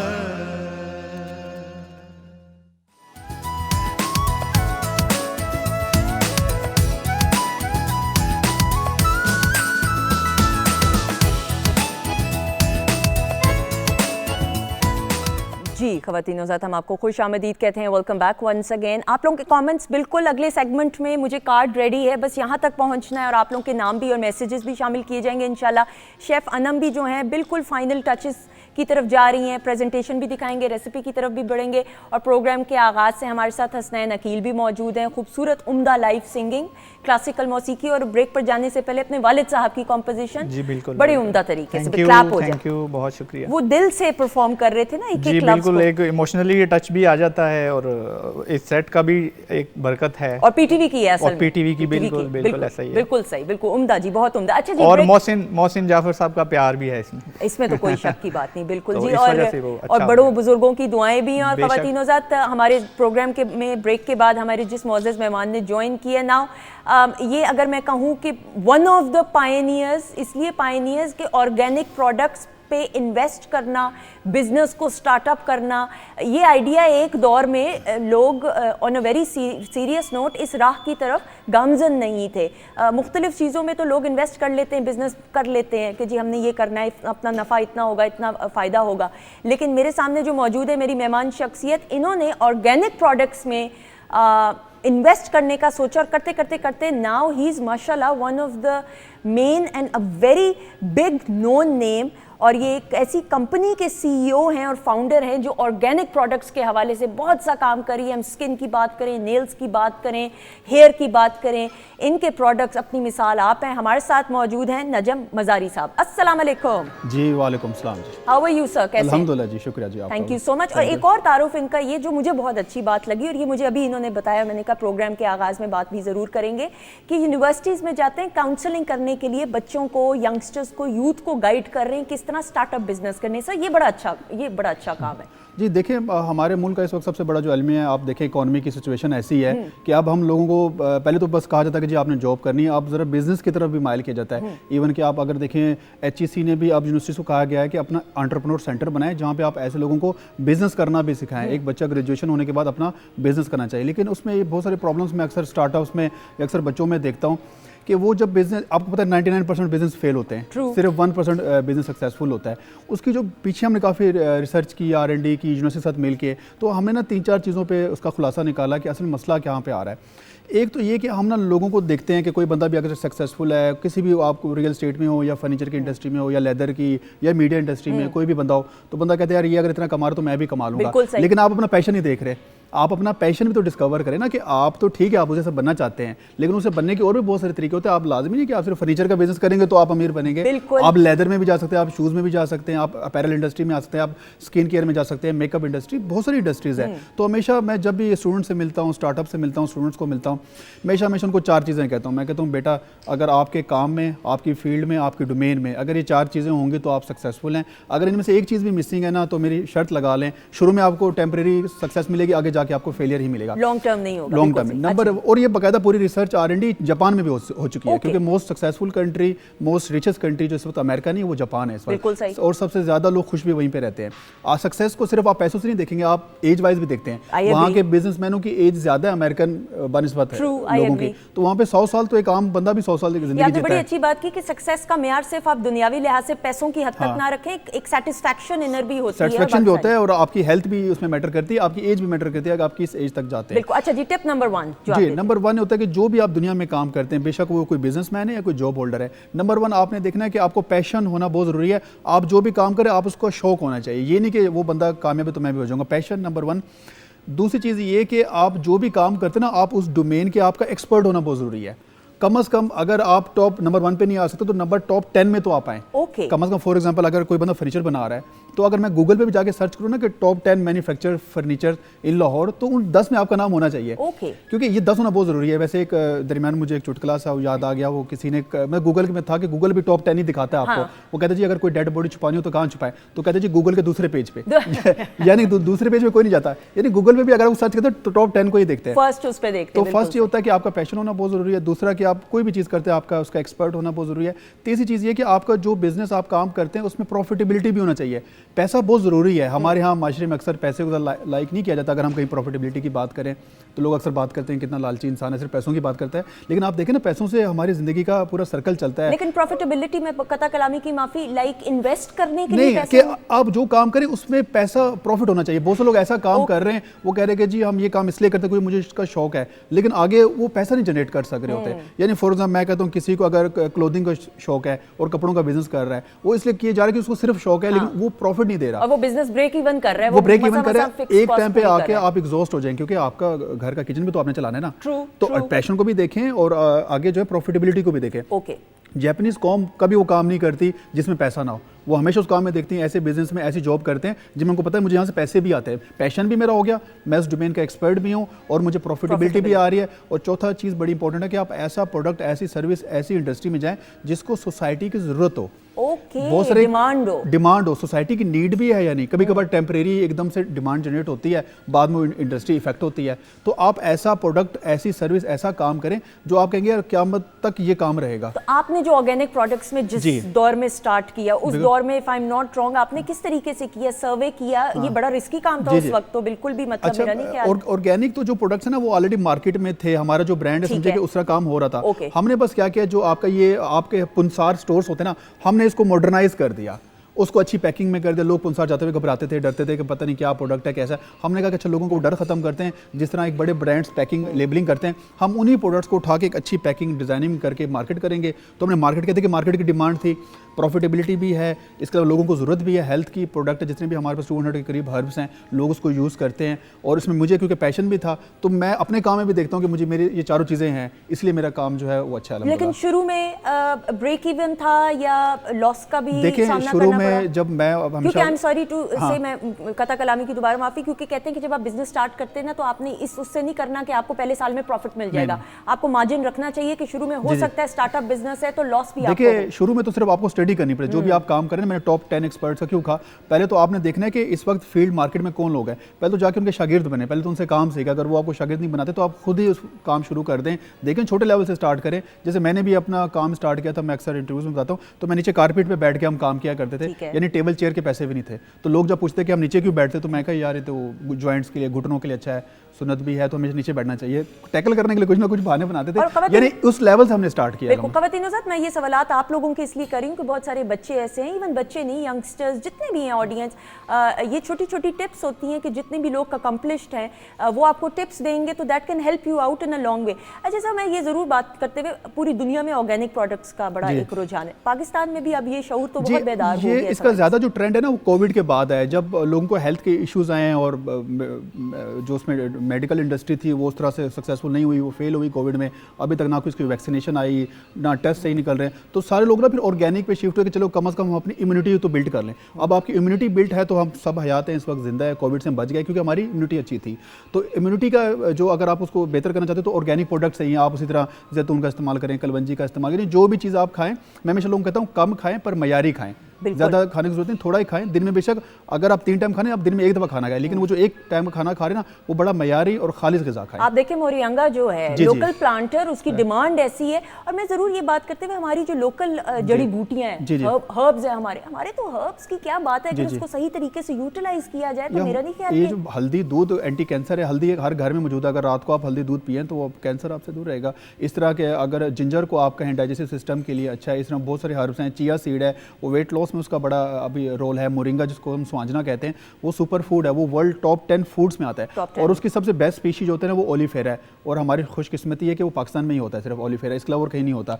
तो ऐसे ऐसे फूड हैं, ऐसी ऐसी ग़िज़ाएँ हैं जिनकी तरफ अगर हम जाएँ ज़िंदगी में, जो हर्ब्स है ना उसको मैं अपनी ज़िंदगी का हिस्सा बनाए। आम रूटीन में तो हम खाना चिकन गोश्त वगैरह खाते रहते हैं, लेकिन हम हर्ब्स को नहीं ऐड करते। कोशिश करें अपनी ज़िंदगी में हर्ब्स को ऐड करें। एक दो हर्ब्स तो हमारी ज़िंदगी में इस सब गोल ही रह गया जिसको हम इस्तेमाल करते हैं, कुछ नहीं तो इसके अलावा हमें कुछ नहीं पता। तो मैं चाह रहा हूँ कि और भी काफ़ी हर्ब्स हैं, उनको अपनी ज़िंदगी का हिस्सा बनाएं। लेवेंडर का इस्तेमाल करना चाहिए। हम अर्क रोज़ को हम नहीं कंज्यूम करते, पूरी दुनिया गुलाब को कंज्यूम करती है, उसको शरबत बनाती हैं। यहाँ पे हमारे सिर्फ ये गुलकंद जिसको पान में इस्तेमाल करता है, इसके अलावा कोई गुलाब को नहीं यूज़ करता। गुलाब का शरबत पिया जाता है, संदल का बड़ा इस्तेमाल किया जाता है। हमारी कंट्रीज़ में इतना इसका ट्रेंड नहीं है, तो हमें ज़रा वो कोल्ड ड्रिंक दूसरे पसंद होते हैं। तो इस तरह की नेचुरल चीज़ों को अगर हम अपनी ज़िंदगी में ले आएँ तो आप देखेंगे आपकी ज़िंदगी जो है ना 100 साल तक जा सकते हैं। बिल्कुल ऐसे। और अर्के गुलाब का तो इट्स द बेस्ट टोनर आपके फेस के लिए। तो रोज वाटर जो है आपको कुछ जरूरत ही ना पड़े। कितनी ऐसी छोटी छोटी चीजें। आप भी, आपकी फैमिली भी, if I am not wrong, वालिद साहब भी ज़्यादा कुदरत के करीब रहने का हमेशा। बिल्कुल ऐसे ही है, वो नेचुरल चीज़ों को ज़्यादा पसंद करते थे।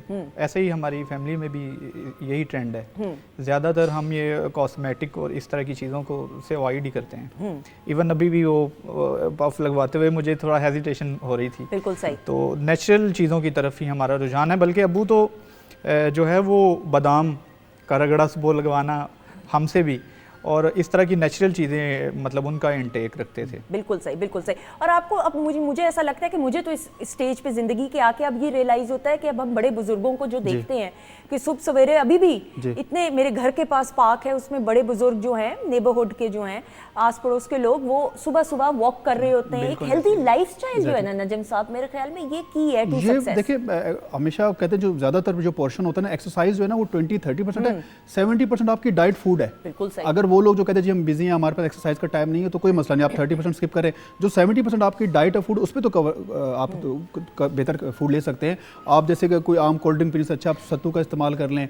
अभी रिसेंटली हमने तलबीना लॉन्च किया, उसके हमें बहुत अच्छा रिस्पांस आया। तलबीना आप सोचें कि हुजूर पाक सल्लल्लाहु अलैहि वसल्लम का पसंदीदा खुराक थी, बड़े शौक से खाते थे। उसको आप नाश्ते के तौर पर इस्तेमाल कर सकते हैं, जौ से वो बना होता है। और रात को भी समझे एज ए आपका डेजर्ट है। आम गुलाब जामुन खाने से अच्छा आप तलबीना वो लोगों को खिलाएं। इसके अलावा गर्मियों में सरदाई का आप इस्तेमाल कर सकते हैं, बादाम से वो बनती है। नहीं दूसरे जो ब्रांड्स के आप ये कोल्ड ड्रिंक्स वगैरह पी रहे हैं कि जी गर्मी है, तो ये सत्तू का इस्तेमाल करें, सरदाई का इस्तेमाल करें, तलबीना का इस्तेमाल करें, जो पहले ज़माने में इस्तेमाल किए जाते हैं। अब उन दोबारा हम उनको वापस लेके आ रहे हैं, रिवाइवल हुआ है। हमने उसको अच्छी पैकिंग में दिया है, ब्रांड किया है, तो वो लोगों को बड़ा पसंद है, लोग अब ले रहे हैं उसको। और ख़वातीन हज़रात, वो अंग्रेजी में कहते हैं स्टे क्लोज टू नेचर, यानी जितना कुदरत और कुदरती चीज़ों के करीब रहेंगे उतना आपकी सेहत पे इसके पॉजिटिव असरात मुरतब होंगे। हम डॉक्टर फरजीन मलिक साहिबा के सेगमेंट में भी ये गुफ्तगू करते हैं। पाकिस्तान इज़ ब्लेस्ड अल्हम्दुलिल्लाह। हमें तो 4 मौसम, जो हमें मौसम नसीब हैं, सर्दी गर्मी, आप बारिशों का मौसम देखें, अल्लाह का करोड़ दफ़ा शुक्र अदा करते हुए, वरना अमेरिका या लंदन में आप चले जाएँ तो सारा वक्त बारिश ही हो रही होती है। अमेरिका के तो कुछ इलाकों में, बट लंदन में ज़्यादातर। तो कहने का मतलब ये है कि हर मौसम है यहाँ पे, हमारा अपना मुल्क है, अपनी चीज़ों का इस्तेमाल करते हुए स्टे क्लोज टू नेचर और अपनी सेहत का ख्याल रखना ज़रूरी है। सो ये छोटा सा पैगाम आज के इस सेगमेंट में। Thank you so much, thank you so much. बहुत शुक्रिया आपने बच्चों को, यंगस्टर्स को, जिसमें मैं भी शामिल हूँ, हमें टिप्स दी। थैंक यू जी। ख़वातीन हज़रात, बातचीत का सिलसिला जारी है, लेकिन इस वक्त हसन क्या पेश करेंगे बताएं। मैं रोबन गोश साहब का एक, वो हमारे लेजेंड हैं, अरे तो उनका एक बड़ा मशहूर गाना जो मुझे बड़ा पसंद है पर्सनली भी, जिस दिन से देखा है तुमको सनम। और ये कैसी लेजेंड हैं, ऐसे लेजेंड, ऐसी शख्सियत के लॉलीवुड में इनकी कंट्रीब्यूशन अपनी मिसाल आप है। सो आज इनको ट्रिब्यूट पेश करते हुए जी।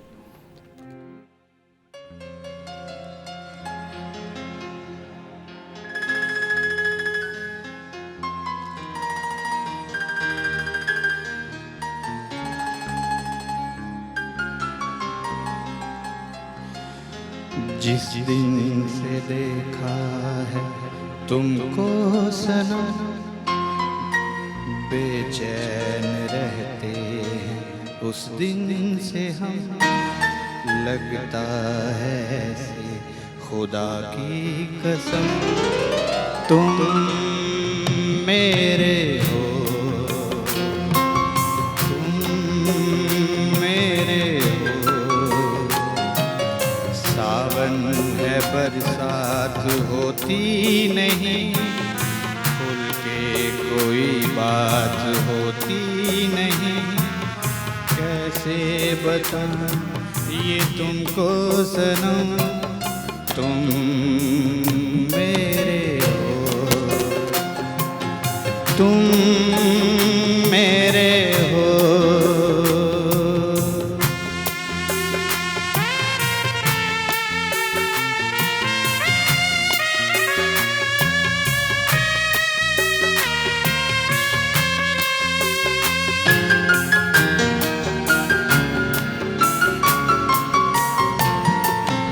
शायद जो होता तो तेरे लिए कहता गज़ल में कोई प्यार की,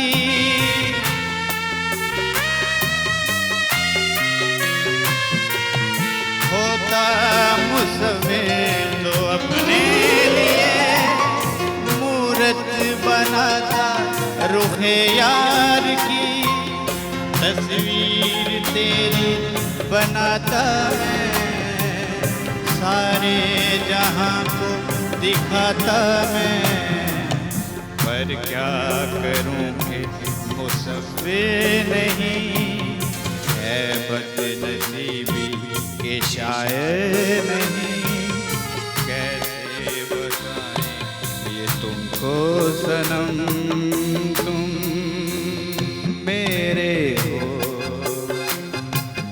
तुम मेरे हो।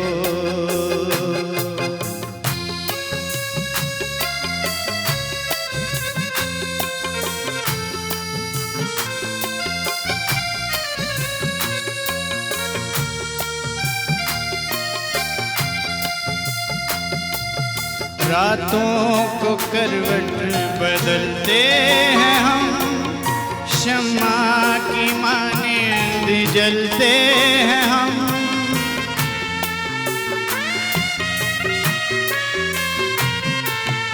तुम ही बताओ कि हम क्या करें, चारों तरफ देखते हैं तुम्हें, कलियों में तुम हो, नहरों में तुम, फूलों में तुम हो, नज़ारों में तुम, गलियों में तुम हो, बहारों में तुम, इस दिल में तुम हो, नज़ारों में तुम, कैसे बताऊं ये तुमको सनम, तुम मेरे हो,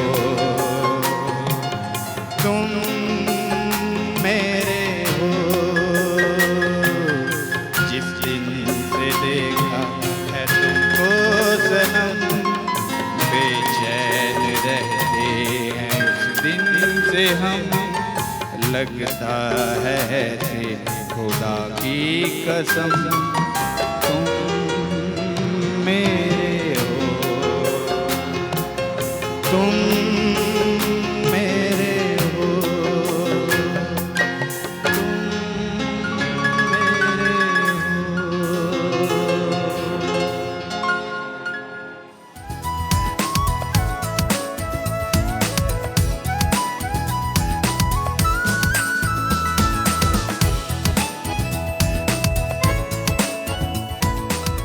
जी ख़वातीन नौज़ात, हम आपको खुश आमदीद कहते हैं। वीकेंड एट होम की live programming Pakistan television network Lahore centre से आप बराह रास्त देख रहे हैं। और ब्रेक के बाद हमारे जिन मुअज़्ज़िज़ मेहमानों ने ज्वाइन किया उनका तारुफ़ करवाने के लिए मुझे एक तो पहले खड़े होना पड़ेगा, क्योंकि जो आपके मेंटोर्स होते हैं ना, उनका तारुफ़ इस तरह नहीं करवाना चाहिए। और येस, आप भी प्रोग्राम का हिस्सा हैं तो आपके नाम भी साथ साथ मैं इसलिए शामिल कर लूँ कि फिर नाराज़गी ना हो जाए। आसिफ अली हैं, रिदा मुनीर हैं, शहला हैं, साइमा हैं, अलीज़े हैं जी, आमिर हैं, फरजाना है, सुमेरा है, मुराद मोहसिन है, प्रोग्राम को पसंद कर रहे हैं। बहुत शुक्रिया मुराद मोहसिन, जीते रहें, खुश रहें, जितने भी हैं, थैंक यू सो मच। आपका प्यार, आपकी अपनाइयत प्रोग्राम को पसंद करने के लिए थैंक यू सो मच। ख़वातीन नौज़ात, ब्रेक के बाद मेरी जो दो बहुत ही मुअज़्ज़िज़ मेहमान शख्सियात, अब जुल्म ये है कि मेरी टीम ने मुझे कार्ड्स पकड़ा दिए तारुफ़ के लिए, और मैंने ये कहा कि जो आपके मेंटोर्स होते हैं ना, आपके बड़े होते हैं, जिनसे आप सीख रहे होते हैं और सीखना चाहते हैं, उनके तारुफ़ के लिए कार्ड्स की आपको ज़रूरत नहीं होती। ये नाइंसाफ़ी नहीं मैं कर सकती। लेकिन ख़वातीन नौज़ात, मेरी ये जो पहली मेहमान शख्सियत रमज़ान पाकिस्तान में सहरी की नशरियात को चार चांद लगाने में सर का बहुत एक अहम किरदार, और ये हर्फ व हिकमत का सेगमेंट ऐसा था कि आज भी आप इसको यूट्यूब पे देखते हैं और मुझे इसकी फ़ीडबैक मेरी टीम को मिलती है, और मुझे बज़ाते ख़ुद बहुत कुछ सीखने को इनसे मिला, क्योंकि साहिबजादा आसिम महारवी साहब का नाम ही काफ़ी है, पूरी दुनिया में ट्रैवल किया, और महावी साहब का जो एक शख्सियत का पहलू हम सब जानते हैं कि आला तालीम हासिल की, इंटरनेशनल सतह पे, बैनुल-अक़वामी सतह पे तालीम हासिल करके फिर सूफ़ी की राह पे निकल चले। अब ये राह ऐसी कि मसाइल का सामना तो होता रहता है, लेकिन वो जज्बा ऐसा, वो पैशन ऐसा कि अपनी मिसाल आप है। हमारे साथ मौजूद हैं साहिबजादा आसिम महारवी साहब। अस्सलाम वालेकुम। वालेकुम अस्सलाम। कैसे हैं आप? बहुत शुक्रिया, और आप सबके साथ मौजूद होने एक दलील है कि मैं बहुत अच्छा हूँ। कोई गलती, कोई कमी बेशी रह गई है तो माफ़ी बेहतरीन। बहुत शुक्रिया। मेरे सामने जो तशरीफ़ रखती हैं, खूबसूरत देखने में, and it is a treat to, मैं अंग्रेज़ी में ये बोलते हुए, it is a treat to look at her and listen to her. Sabahat Rafiq साहिबा मेरी मेंटोर्स में से हैं, और जब मेरी पहली बार इनसे मुलाकात हुई थी तो मैंने इनको कहा था कि मैंने आपको अपना मेंटोर बना लिया है। आप बनाए ना बनाए शागिर्द, आपको तो मैंने बना लिया मेंटोर, बिकॉज मल्टी टैलेंटेड हैं। हम बात करते हैं, she is a inspirational speaker, not a motivational, inspire करती हैं अपनी शख्सियत में, जो उम्दगी के साथ काम करते हुए एंटरप्रेन्योर है, पब्लिक स्पीकर हैं, जिस उम्दगी के साथ और गाइड करती हैं यंगस्टर्स को। पाकिस्तान टेलीविज़न नेटवर्क की अपनी है, मुझे इनका तारुफ करवाने के लिए बिल्कुल इन कार्ड्स को देखने की ज़रूरत नहीं। हमारे साथ मौजूद है सबाहत रफ़ीक साहिबा। अस्सलाम वालेकुम। वालेकुम अस्सलाम। थैंक यू सुंदस, इतना खूबसूरत तारुफ मेरा शायद और कोई नहीं करवा सकता। बहुत शुक्रिया, thank you, and you look lovely माशाल्लाह। Thank you. आपके अपने अंदर का हुस्न है जो दूसरे के चेहरे पे मुनक्किस है, वरना ऐसी कोई बात थैंक यू सो मच। और प्रोग्राम के आगाज़ से हमारे साथ मौजूद है बहुत ही खूबसूरत आवाज़ के मालिक, और उम्दा तरीके से इनकी तरबियत इनके वालिदैन ने की, हसनैन भी मौजूद है। बहुत शुक्रिया, थैंक यू। आपका बहुत शुक्रिया, बड़ा अच्छा लग रहा है इतनी अच्छी शख्सियात के साथ बैठने का, आपके साथ बैठने का, आपका बहुत शुक्रिया। बहुत शुक्रिया।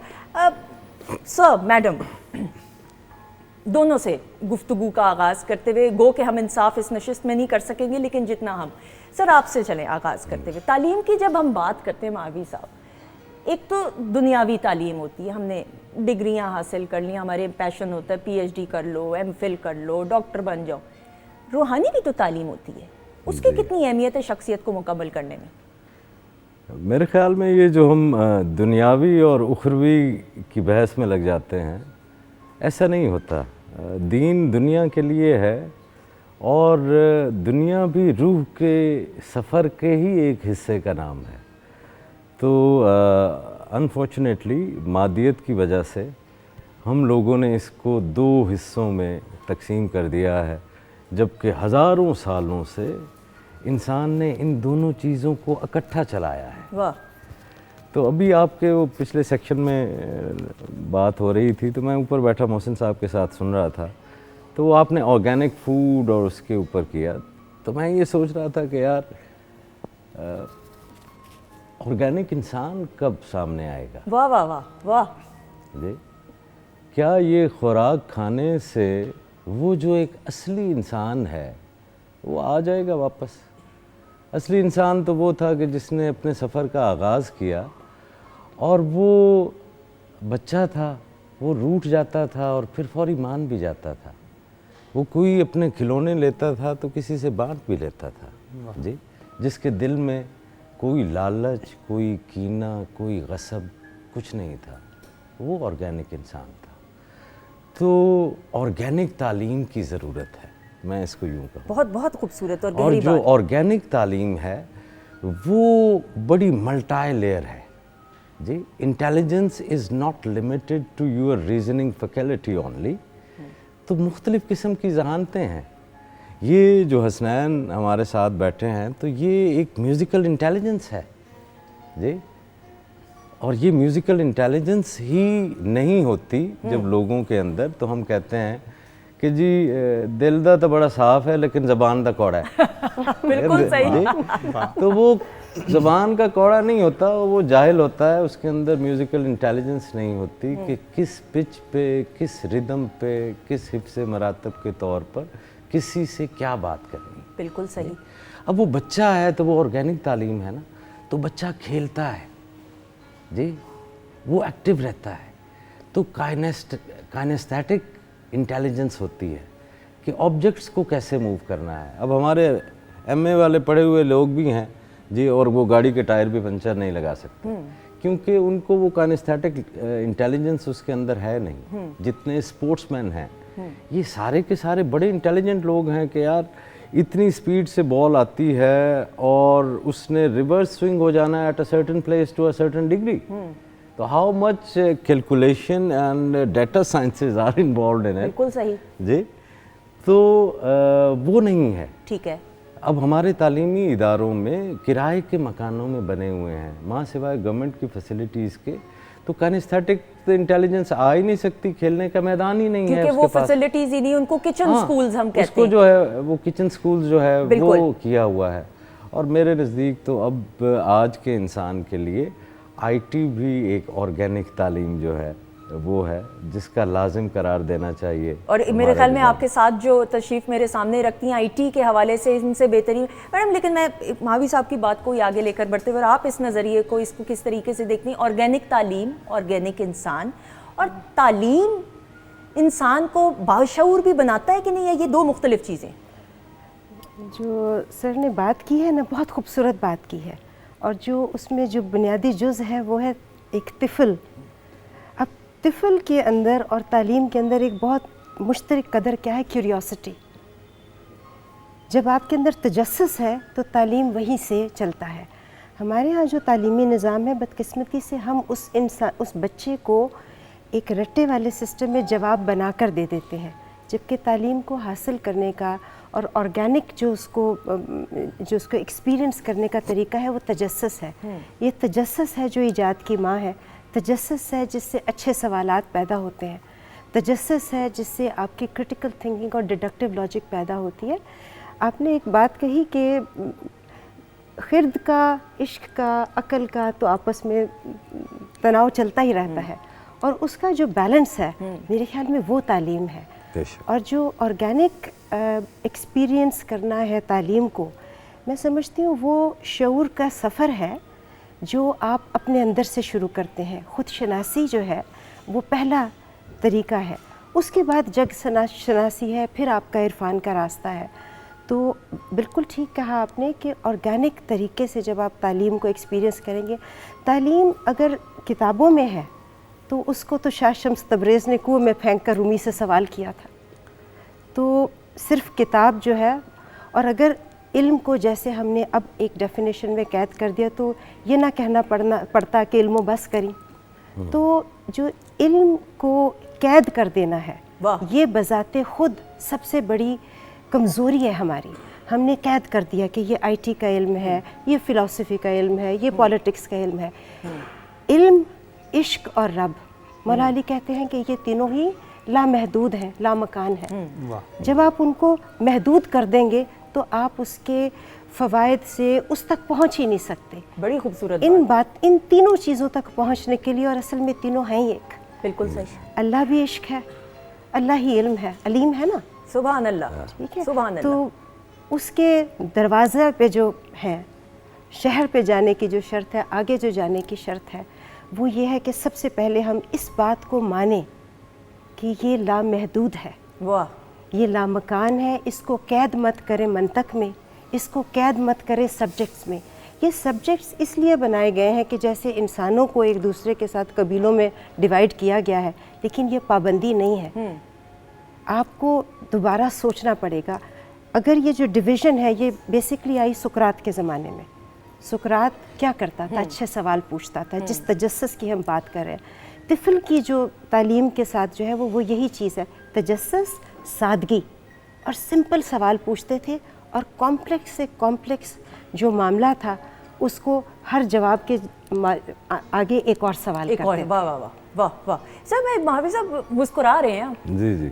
आपके तो स्टूडेंट्स हैं बैनुल-अक़वामी सतह पे, और उसमें गोरे भी आ गए ना, सादा ज़बान में बात करते हुए। गोरों को कायल करना और फिर माइल करना, ये कितना आसान काम है, कितना मुश्किल काम है। एंड देन द वे आप you deliver your lectures sir, वो थोड़ा सा बताते हुए उस बारे में भी। इंसान को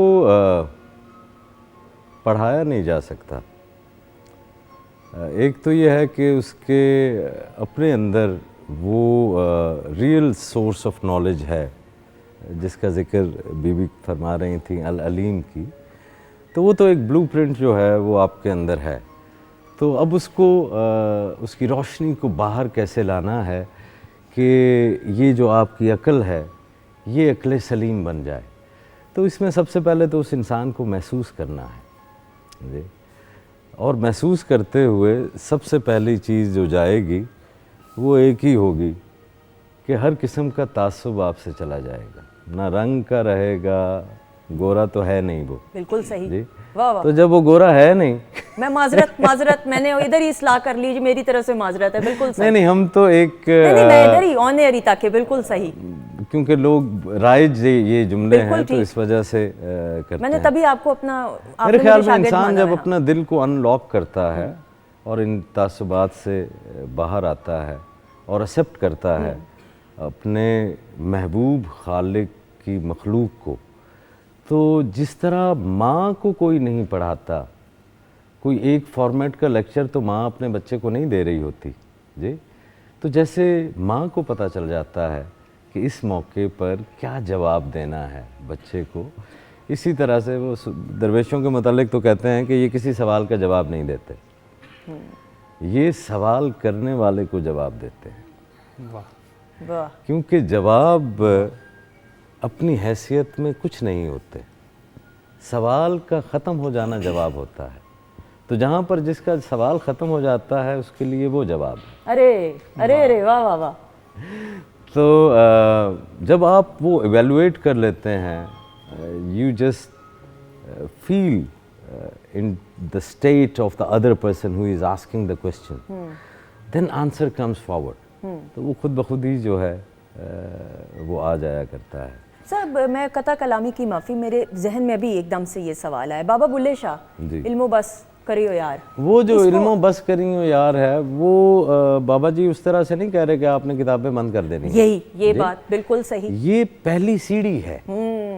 वो कह रहे हैं कि ये जो पहली सीढ़ी के ऊपर तू खड़ा हो गया है और अब इससे आगे बढ़ने का नहीं कर रहा था, it is actually going beyond what you have learn. Okay, आपने जो कुछ सीखा है, जो इन्फॉर्मेशन गैदर की है और उसके ऊपर आप अड़ गए हैं कि बस यही है हकीकत, तो बुल्ले शाह अलैहि रहमत फरमाते हैं कि take another step, go into a higher conscious level. इस शऊर में तुम्हारा सफ़र मुकम्मल हो चुका है, इल्मो बस कर दे यार, हुण नवे शऊर पौड़ी चढ़। वाह जी।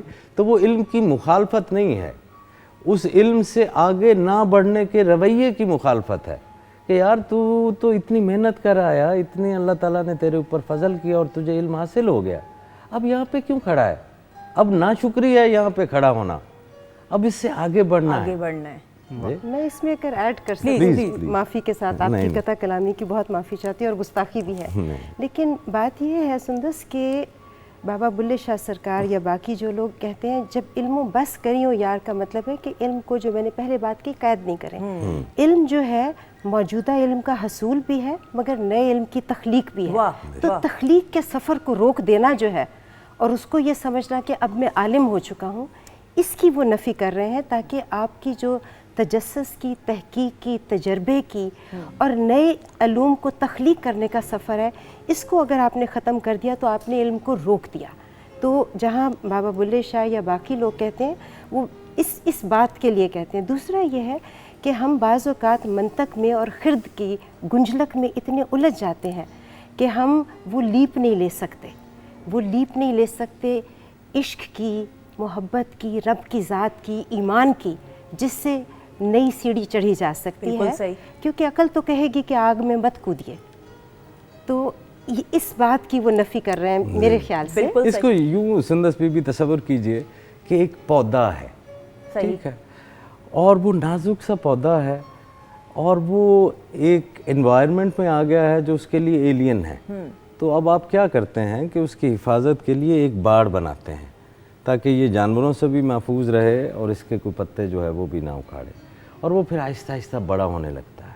और फिर एक वक्त वो आता है कि वो जो हिफाजती बाड़ थी, जो उसको महफूज करने के लिए थी, वो ही उसकी नशोनुमा में रुकावट बन जाती है। अरे तो फिर उस हिफाजती उम्दा बाड़ को मिसाल। उतारना पड़ता है जी।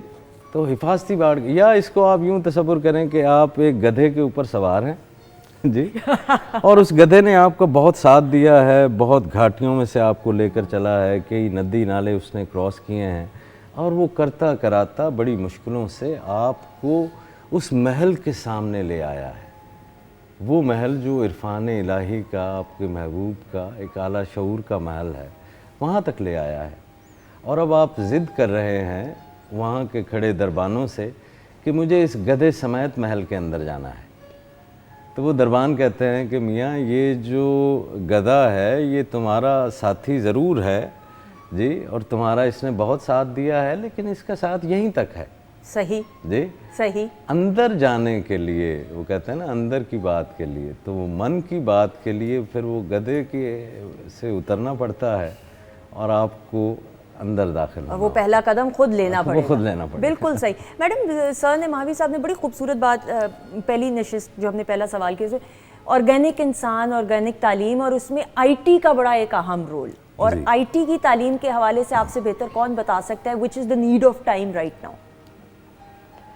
जो इस वक्त सुंदस जो थोड़ी अब उस गुफ्तगू से थोड़ी सी दुनियावी चीज़ के ऊपर भी गो कि ये एक दूसरे से मुतसादिम नहीं है, लाजिम व मलजूम है, लेकिन हम लोग इस वक्त अगर ज़रूरत देखें वक्त की, तो हमारा मुल्क जो है गुनागो मसाइल में घिरा है, और इसमें सबसे बड़ी जो रुकावट है वो हमारे मुल्क में तालीम का फुकतान है। हमारे पास अब बदकिस्मती से post Covid highest number of kids out of school है। तो खा वो इक्तसादियात का सफ़र हो, आपके बेतहाशा इकनॉमिक मसाइल हैं, खा वो आपके जो है इतनी बड़ी पॉपुलेशन है जिसको पॉजिटिवली एंगेज करके इसको एसेट में कन्वर्ट करना। इस वक्त हम सब लोग अपने आबादी को एक बोझ समझते हैं, ये एक बहुत बड़ा असासा भी हो सकता है। उसको असासे में कन्वर्ट करने के लिए, उस लायबिलिटी को असासे में कन्वर्ट करने के लिए, तो हमारे जितने मसाइल हैं वो इस वजह से कि हम तालीम से दूर हैं, और अगर उनका कहीं से हल निकलेगा तो वो इस पॉपुलेशन को वो तालीम देने का है। जहाँ तक आईटी का ताल्लुक है, आईटी जनरली मैं उस वर्ड से भी थोड़ी सी, क्योंकि आईटी का मतलब होता है इंफॉर्मेशन टेक्नोलॉजी, तो आई वुड लाइक टू से कि आपकी जो टेक्नोलॉजी की दुनिया है, क्योंकि आईटी उसको महदूद कर देती है। इंफॉर्मेशन टेक्नोलॉजी, सर भी बाहर जाते हैं, वहाँ ये लफ्ज़ हम इस्तेमाल नहीं करते क्योंकि वो एक डाटा से रिलेटेड चीज़ है। टेक्नोलॉजी एक ब्रॉडर टर्म है। तो आप अगर किसी भी मुल्क को देखें, ख़ास तौर पे लेट से चाइना है, उसकी इसलिए एग्जांपल देते हैं कि ये वो वाहिद मुल्क है जिसने 2 दहाइयों में 20 सालों में पॉवर्टी के नीडल को मूव किया है, कि एक मुल्क है जो कि पॉवर्टी की सतह से नीचे था। Only nation in the world, even people like US या बाकी लोग, खैर वो लोग तो कभी पॉवर्टी, लेकिन नेशंस को बहुत वक्त लगता है। एक कौम ने 2 दहाइयों में पॉवर्टी के नीडल को पॉजिटिवली मूव करके वहाँ पर लेके आने के अब वो एक सुपर पावर की सूरत में उभर रही है। आपको देखना पड़ेगा कि उन्होंने कहाँ से देखा, कहाँ से अपने आप को ऊपर लेकर गए, और उसके अंदर डिफाइनिंग डिफरेंस जो है वो टेक्नोलॉजी है। टेक्नोलॉजी के, और इसकी मैं आपको बड़ी कॉन्क्रीट एग्जांपल, एक कैलिफोर्निया, एक चाइना। कैलिफोर्निया की इसलिए बात करते हैं कि कैलिफोर्निया वो वाहिद जगह है जहाँ पर वो शख्स जो 0 से चला, 0 से, उसके पीछे कोई एसेट बेस नहीं था और बिलियनर बना। पहले highest number of billionaires California पैदा करता था, अब चाइना पैदा करता है। बिल्कुल सही। China and California are neck to neck in this, और दोनों के अंदर जो डिफरेंस है वो टेक्नोलॉजी से है। ये नहीं है कि बाकी जो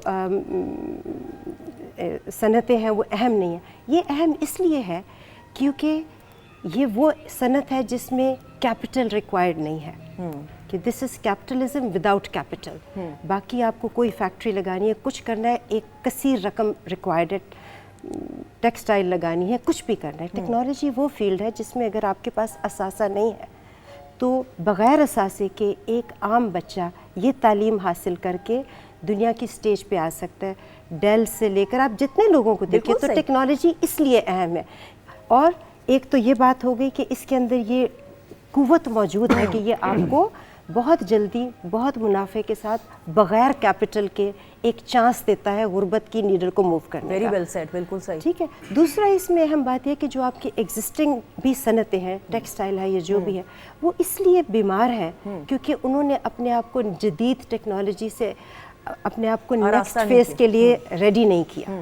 तो दूसरी जो इसकी अहम चीज़ है कि जो आपकी डाइंग इंडस्ट्रीज़ हैं या स्ट्रगलिंग इंडस्ट्रीज़ हैं, उनमें भी फ़र्क ये है कि हमने अपने आप को टेक्नोलॉजी से दूर रखा हुआ है, हम उसी ट्रेडिशनल तरीके से काम करते जा रहे हैं। यानी इम्प्रोवाइज करने का। हसनैन, मैं आपसे भी यही मैडम की बात को आगे लेकर बढ़ते हुए, क्योंकि आप एक संदस आखिरी जी, इसमें please, चीज़ please, ऐड कर दूं, please। क्योंकि टेक्नोलॉजी की जी, बात please। करें उसके बाद इतनी खुश्क बातें नहीं करेंगे।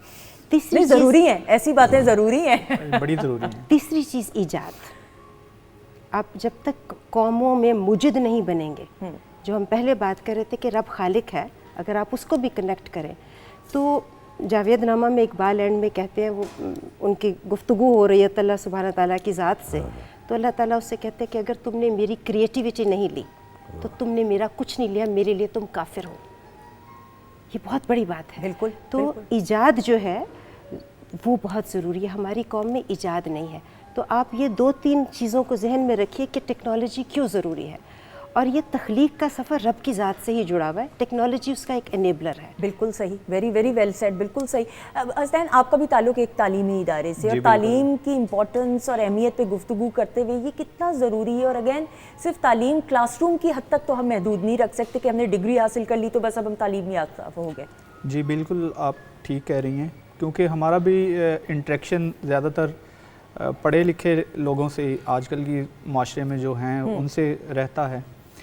तो तालीम सिर्फ ये हमने एक्चुअली इसको, जिस तरह सर ने कहा, मैम ने भी कहा कि हमने वो बाउंड कर दी ना चीज़ें, और बाउंड कर दी इस वजह से वो क्रिएटिविटी की तरफ हम गए ही नहीं, मूव ही नहीं कर सके। अपने म्यूज़िक क्योंकि मेरा है, तो इसमें भी मैं इसको लिंक करूँगा बात को कि मतलब हमने इसमें भी कुछ चीज़ें जो हैं वो उनमें हम फंस गए हैं। तो जिस तरह सर ने कहा ना कि वो उसको होल को तोड़ने की ज़रूरत है, तो हमारी भी कोशिश है भाइयों की कि उसको थोड़ा सा हम तोड़ें, उसको डिसग्रेस नहीं करें, लेकिन उससे थोड़ा बाहर निकलने की कोशिश करें। ठीक है। यानी हम अपनी क्रिएटिविटी जो अल्लाह ताला ने हमें बनाया है उसको भी तो यूज़ करें ना, कहीं हम उसी होल में ही दब के ना रह यानी जाएं। इनिशिएटिव लेना ज़रूरी है, टेक द फर्स्ट स्टेप, पहला बिल्कुल, कदम बिल्कुल, लेना बिल्कुल, ज़रूरी है, अपनी बिल्कुल। कंफर्ट जोन से निकलना ज़रूरी है। सर, मैं यहाँ पे ये बात करते हुए, हमारे यंगस्टर्स बहुत पोटेंशियल, तो आबादी का 50% जी। से ज़ायद हिस्सा, ये बड़ी बात है, वी आर एम्पावर्ड अल्हम्दुलिल्लाह। अल्हम्दुलिल्लाह। गाइडेंस एंड काउंसलिंग की मुझे ऐसा लगता है यंगस्टर्स में थोड़ी सी कमी है कि गोल सेटिंग नहीं है उनको। ये बहुत सारे नहीं, मैं सबको नहीं कहती, ज़्यादातर नौजवान नस्ल को ये पता ही नहीं कि करना क्या है आगे। एक प्लानिंग होती है, एक रोड मैप होता है। सर, इस पे बात करते हैं। हमारे यहाँ तो बूढ़ों को नहीं पता कि क्या करना है। तो मुझसे लोग अक्सर पूछते हैं कि क्या हम सही समत में जा रहे हैं, तो मेरा तो उनसे यही होता है कि अगर आपको ये ज़िंदगी तोहफ़ा महसूस हो रही है अपने खालिक की तरफ से, और आप चिड़ियों को सुनकर बहल जाते हैं जी, और आपका दिल किसी बीमार को, किसी लाचार को देखकर यूं मोम होता है कि आपकी आंखों से आंसू बहने लगते हैं, और आपके दिल में एक रहमत का जज्बा पैदा होता है, तो आप रहमत लिल आलमीन के रास्ते पर हैं। सुभान अल्लाह, और वही सुभान अल्लाह। सम्मत सही सिमत होती है। वाह। तो जो भी सम्मत लें आप, वो सारी की सारी सम्मत जाती उसी की तरफ ही है।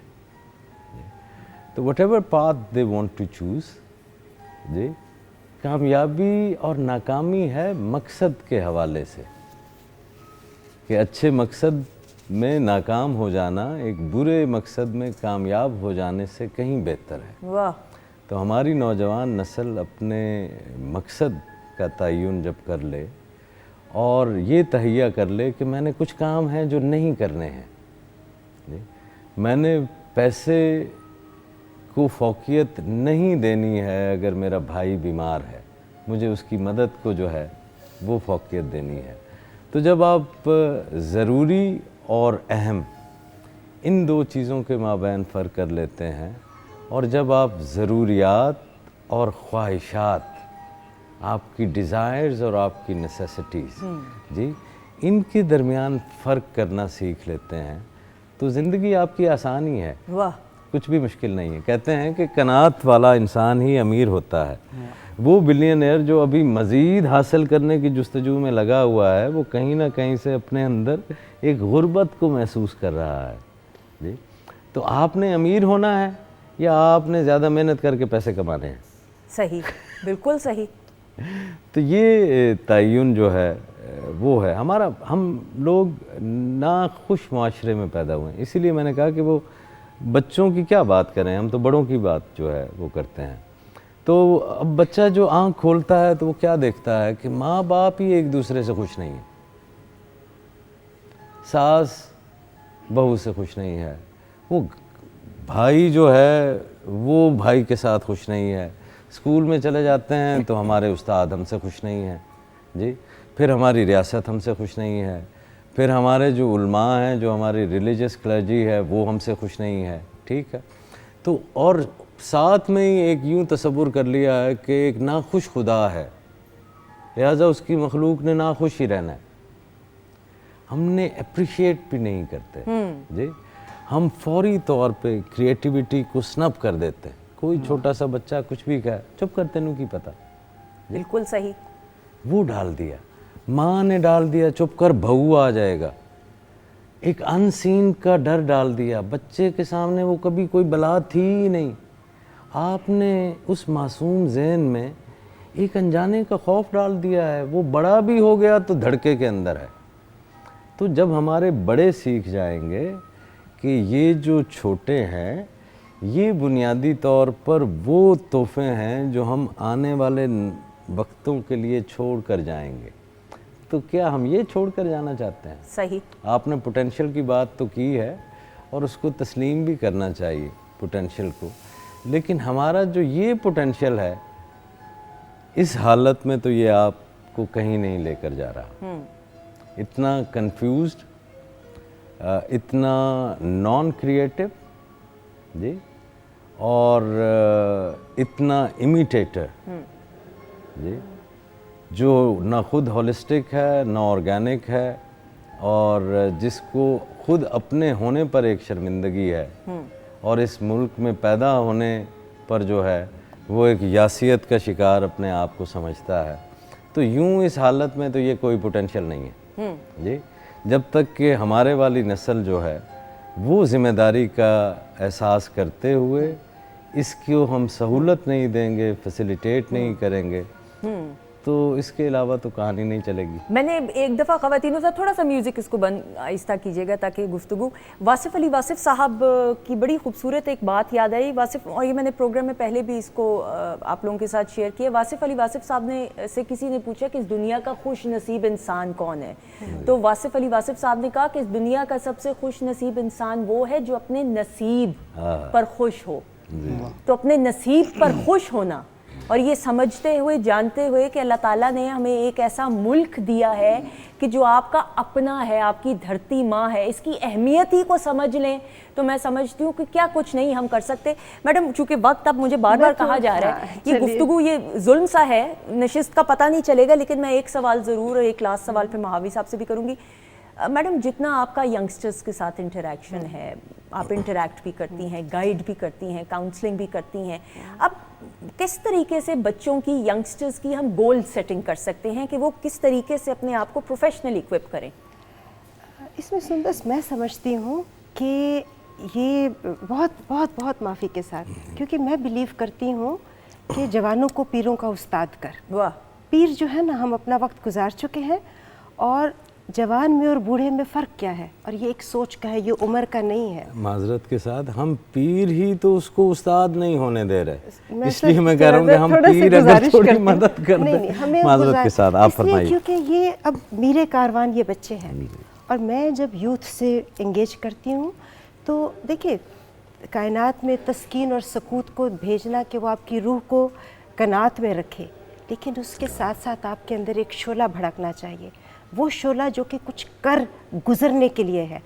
इसलिए कि मुमकिन है कि मैं कनात में हूँ, हो सकता है आप बिलियनर भी हों, लेकिन आप काम इसलिए करना चाहते हैं ताकि आप और लोगों के लिए मुआश का, क्योंकि ज़रूरी नहीं है कि यह हसूल दौलत हो, क्योंकि दौलत कभी इनफ नहीं हो सकती, लेकिन जो तलब का सफ़र है, तख्लीक का सफ़र है, तलब का सफ़र है, औरों के लिए वसीला बनने का सफ़र है, ये कहीं ख़त्म नहीं होता। तो हर शख्स के लिए ये अपना अपना तरीका है, सारे रास्ते उन्होंने कहा खुदा तक जाते हैं।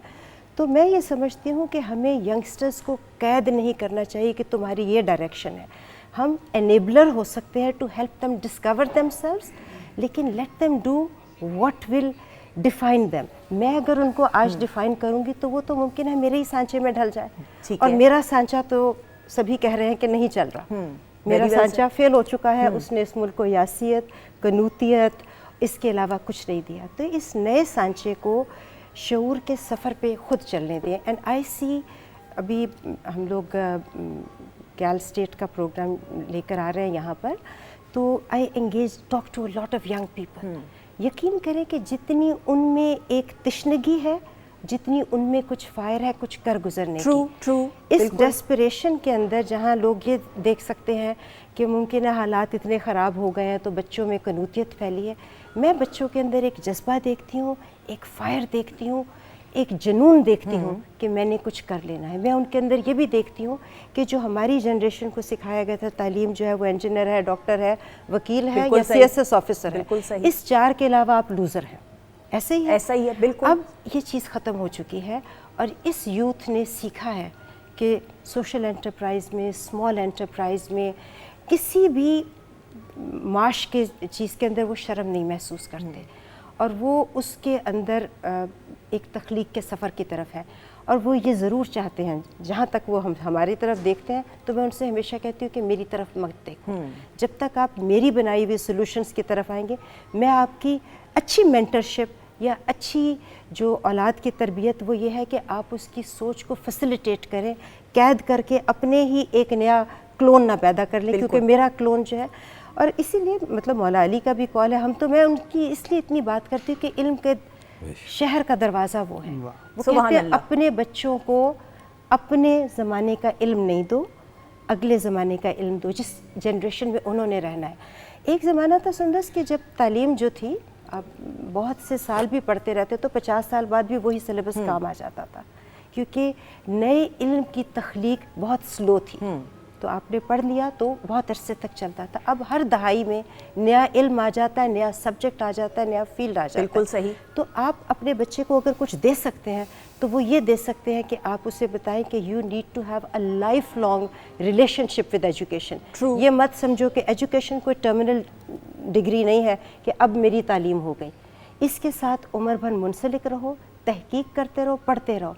टेक्नोलॉजी में ख़ास तौर पे हर 5 साल बाद चीज़ बदल जाती है, बिल्कुल चेंज होता रहता है। तो हम बच्चों को सिर्फ ये शऊर दे सकते हैं कि तालीम को कैसे एक्सपीरियंस करें या उसको कैसे डिफाइन करें। बिल्कुल सही। और मैं तो खुद ख़वातीन हज़रात वीकेंड एट होम में जितने यंगस्टर्स आते हैं उनके जोश और जज्बों को देखकर मैं तो खुद सीखती हूँ। मैं कहती हूँ मैं तो आप लोगों से सीखती हूँ। इतनी बच्चियों में जो एक स्पार्क है, एक एनर्जी है, वो एक मोटिवेशन की ज़रूरत है, सिर्फ रास्ता दिखाने की ज़रूरत है। ऐसा नहीं, मैं इसमें सुंदर फिर कह रही हूँ, मुझे रास्ता नहीं दिखाना। नहीं ओके, रास्ता उन्होंने खुद ढूंढना है, क्योंकि हमारे बनाए हुए रास्ते महदूद हैं। नई जनरेशन को अपने रास्ते खुद मुतय्यन करने दें, एक पॉजिटिव मेंटरशिप प्रोवाइड करें। Beyond that don't try to live their life. बिल्कुल सही। मैं उनको कहती हूँ मैंने आपके रास्ते पे चलना है, वो वाला रास्ता तो ठीक है ना। नहीं, but I totally agree sir. Before we wind up, and obviously नशिस्त मैंने पहले ही कहा था, पक्का पता नहीं चलेगा, लेकिन ऑब्वियसली आपके valuable words before we wind up, माँ बाप के लिए तरबियत के हवाले से, और सिर्फ माँ बाप ही तरबियत की हद तक महदूद नहीं, उसमें उस्ताद भी हैं, आपके टीचर्स हैं, माशरा है, कोई अहम पैगाम, कोई मैसेज देना चाहें? अपने आप को ही पैगाम देना है, क्योंकि मैं खुद किसी का बच्चा भी हूँ और बाप भी हूँ, और शायद कहीं उस्ताद जो है वो भी हूँ। तो शायद मैं अपने आप को जो पैगाम दूँ तो वो ये कहूँ कि मुझे उस ब्लेमिंग सेल्फ से बाहर आना है, जो मैं ये इल्ज़ाम धरे बैठा हूँ अपने मोहल्ले पे, अपनी गली वालों पे, अपने माशरे पे, अपनी रियासत पे, अपने उस्तादों पे। अपनी कोताहियों का इल्ज़ाम उन पे धर देता हूँ कि मुझे अच्छा होने से मुआशरा रोक रहा है या एक ख़ास तबका रोक रहा है। तो मेरा अपने आप के लिए तो यही पैगाम रहता है कि मैं अपने इन तासुबात से भी निकलूं, अपनी ये जो इल्ज़ाम तराशी वाली है उससे भी निकलूं और अपनी तरफ निगाह भी करूं कि मैं फ़कीर सही और मेरे पास कशकोल सही, लेकिन इस कशकोल में उस गनी ने क्या क्या भर रखा है और वो इतना कीमती है कि अगर मैं उसको देखूंगा तो मैं कोई गरीब नहीं हूँ। हर इंसान खलीफतुल्लाह फिल अर्द है, शहनशाह है जी। आप अपने आप को फ़कीर समझ रहे हैं, उसने आपको फ़कीर बनाया नहीं है। और फ़कीर सिर्फ इसलिए समझ रहे हैं कि आप वो देख नहीं रहे जो उसने आपको अता किया। वाह वाह वाह वाह। और जब वो देख नहीं रहे तो उस दौलत का इस्तेमाल ही नहीं कर रहे आप जी। तो ये गरीब होने के शिकवे से निकल आइए, हाँ बेदार हो जाइए तो आपको पता चलेगा कि जनाब आप तो पहले से ही अमीर हैं। तो ये रोना धोना क्या चल रहा है? बड़ी ये खूबसूरत शिकवे बात। शिकायतें जो आपने रब के साथ लगा रखी हैं तो वो उसी वक्त जाएंगी when you will start looking at what he has always and from the very beginning bestowed upon you, जो आपके पास है। बिल्कुल। तो आप अमीर लोग हैं जी, सब हर कोई। और अल्लाह ताला की जो दी गई नेमतें हैं, रहमतें हैं, बरकतें हैं, उनका हर लम्हा हर घड़ी शुक्र अदा करना चाहिए। कितनी ऐसी नेमतें हैं जिनसे हमें नवाजा गया। अपने मोअज़्ज़ज़ मेहमानों का ये मैं खड़े होकर साथ स्टैंडिंग ओवेशन देना ज़रूरी है। Thank you so much sir, Mahavi साहब, thank you madam, thank you so much, शुक्रिया। बहुत शुक्रिया। और इस वादे के साथ कि आप दोनों ने दोबारा तशरीफ़ लाना है, हम प्रोग्राम को क्लोज़ करना चाहेंगे। शेफ़ अनम का शुक्रिया sir, thank you so much, आपका भी बहुत बहुत शुक्रिया। ख़वातीन ज़ात आपका बहुत बहुत शुक्रिया। दुआओं में हमें याद रखिएगा। ज़िंदगी रही तो इंशाल्लाह आपसे कल मुलाकात होगी। हमारी तरफ से खुदा हाफिज़। लेकिन जाने से पहले स्टेज इज़ ऑल योर्स। क्या सुनाएंगे, क्या पेश करेंगे? नुसरत शकील सैयद साहिबा की बड़ी खूबसूरत गज़ल आपकी नज़र कर प्लीज़।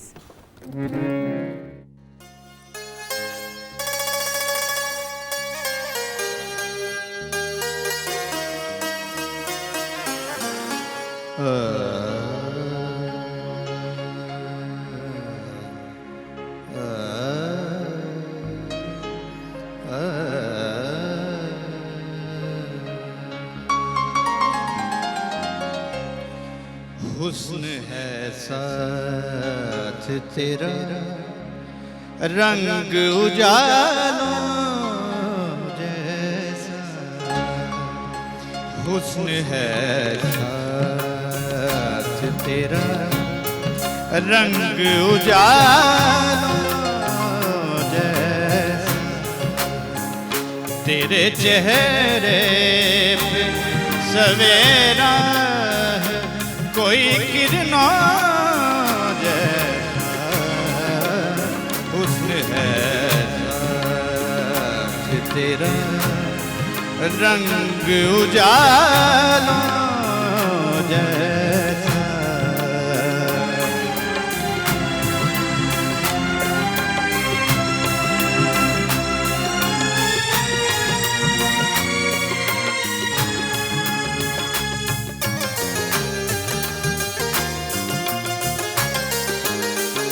रक्स करते हैं तेरे पहलू में आकर जुगनू।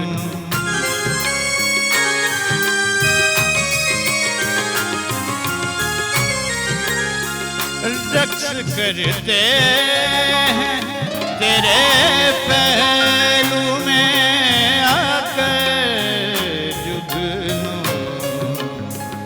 एक तनाज़ुर है तेरे साथ शरारों जैसा। हुस्न है साथ तेरा, रंग उजालों जैसा।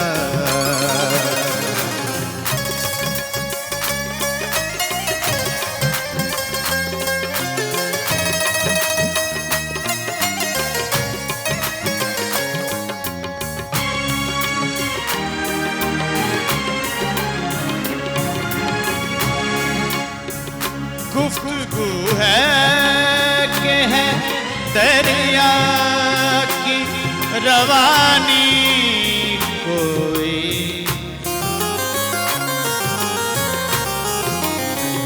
गुफ्तगू है कि है दरिया की रवानी कोई, है बहाव सा लबों पर कोई नगमा जैसा, हुस्न है साथ तेरा रंग उजालों जैसा।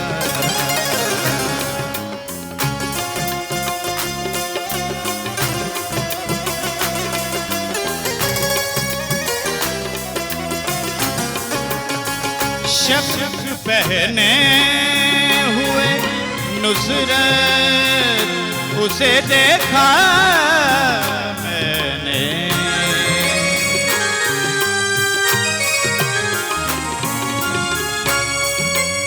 शफ़क़ पहने हुए नुसरत उसे देखा मैंने,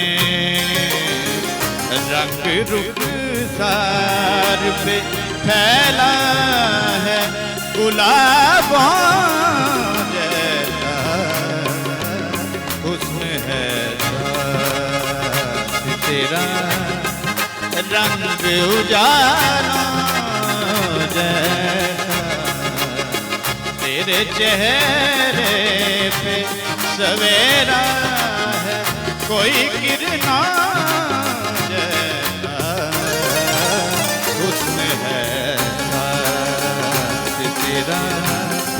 रंग उजालों जैसा।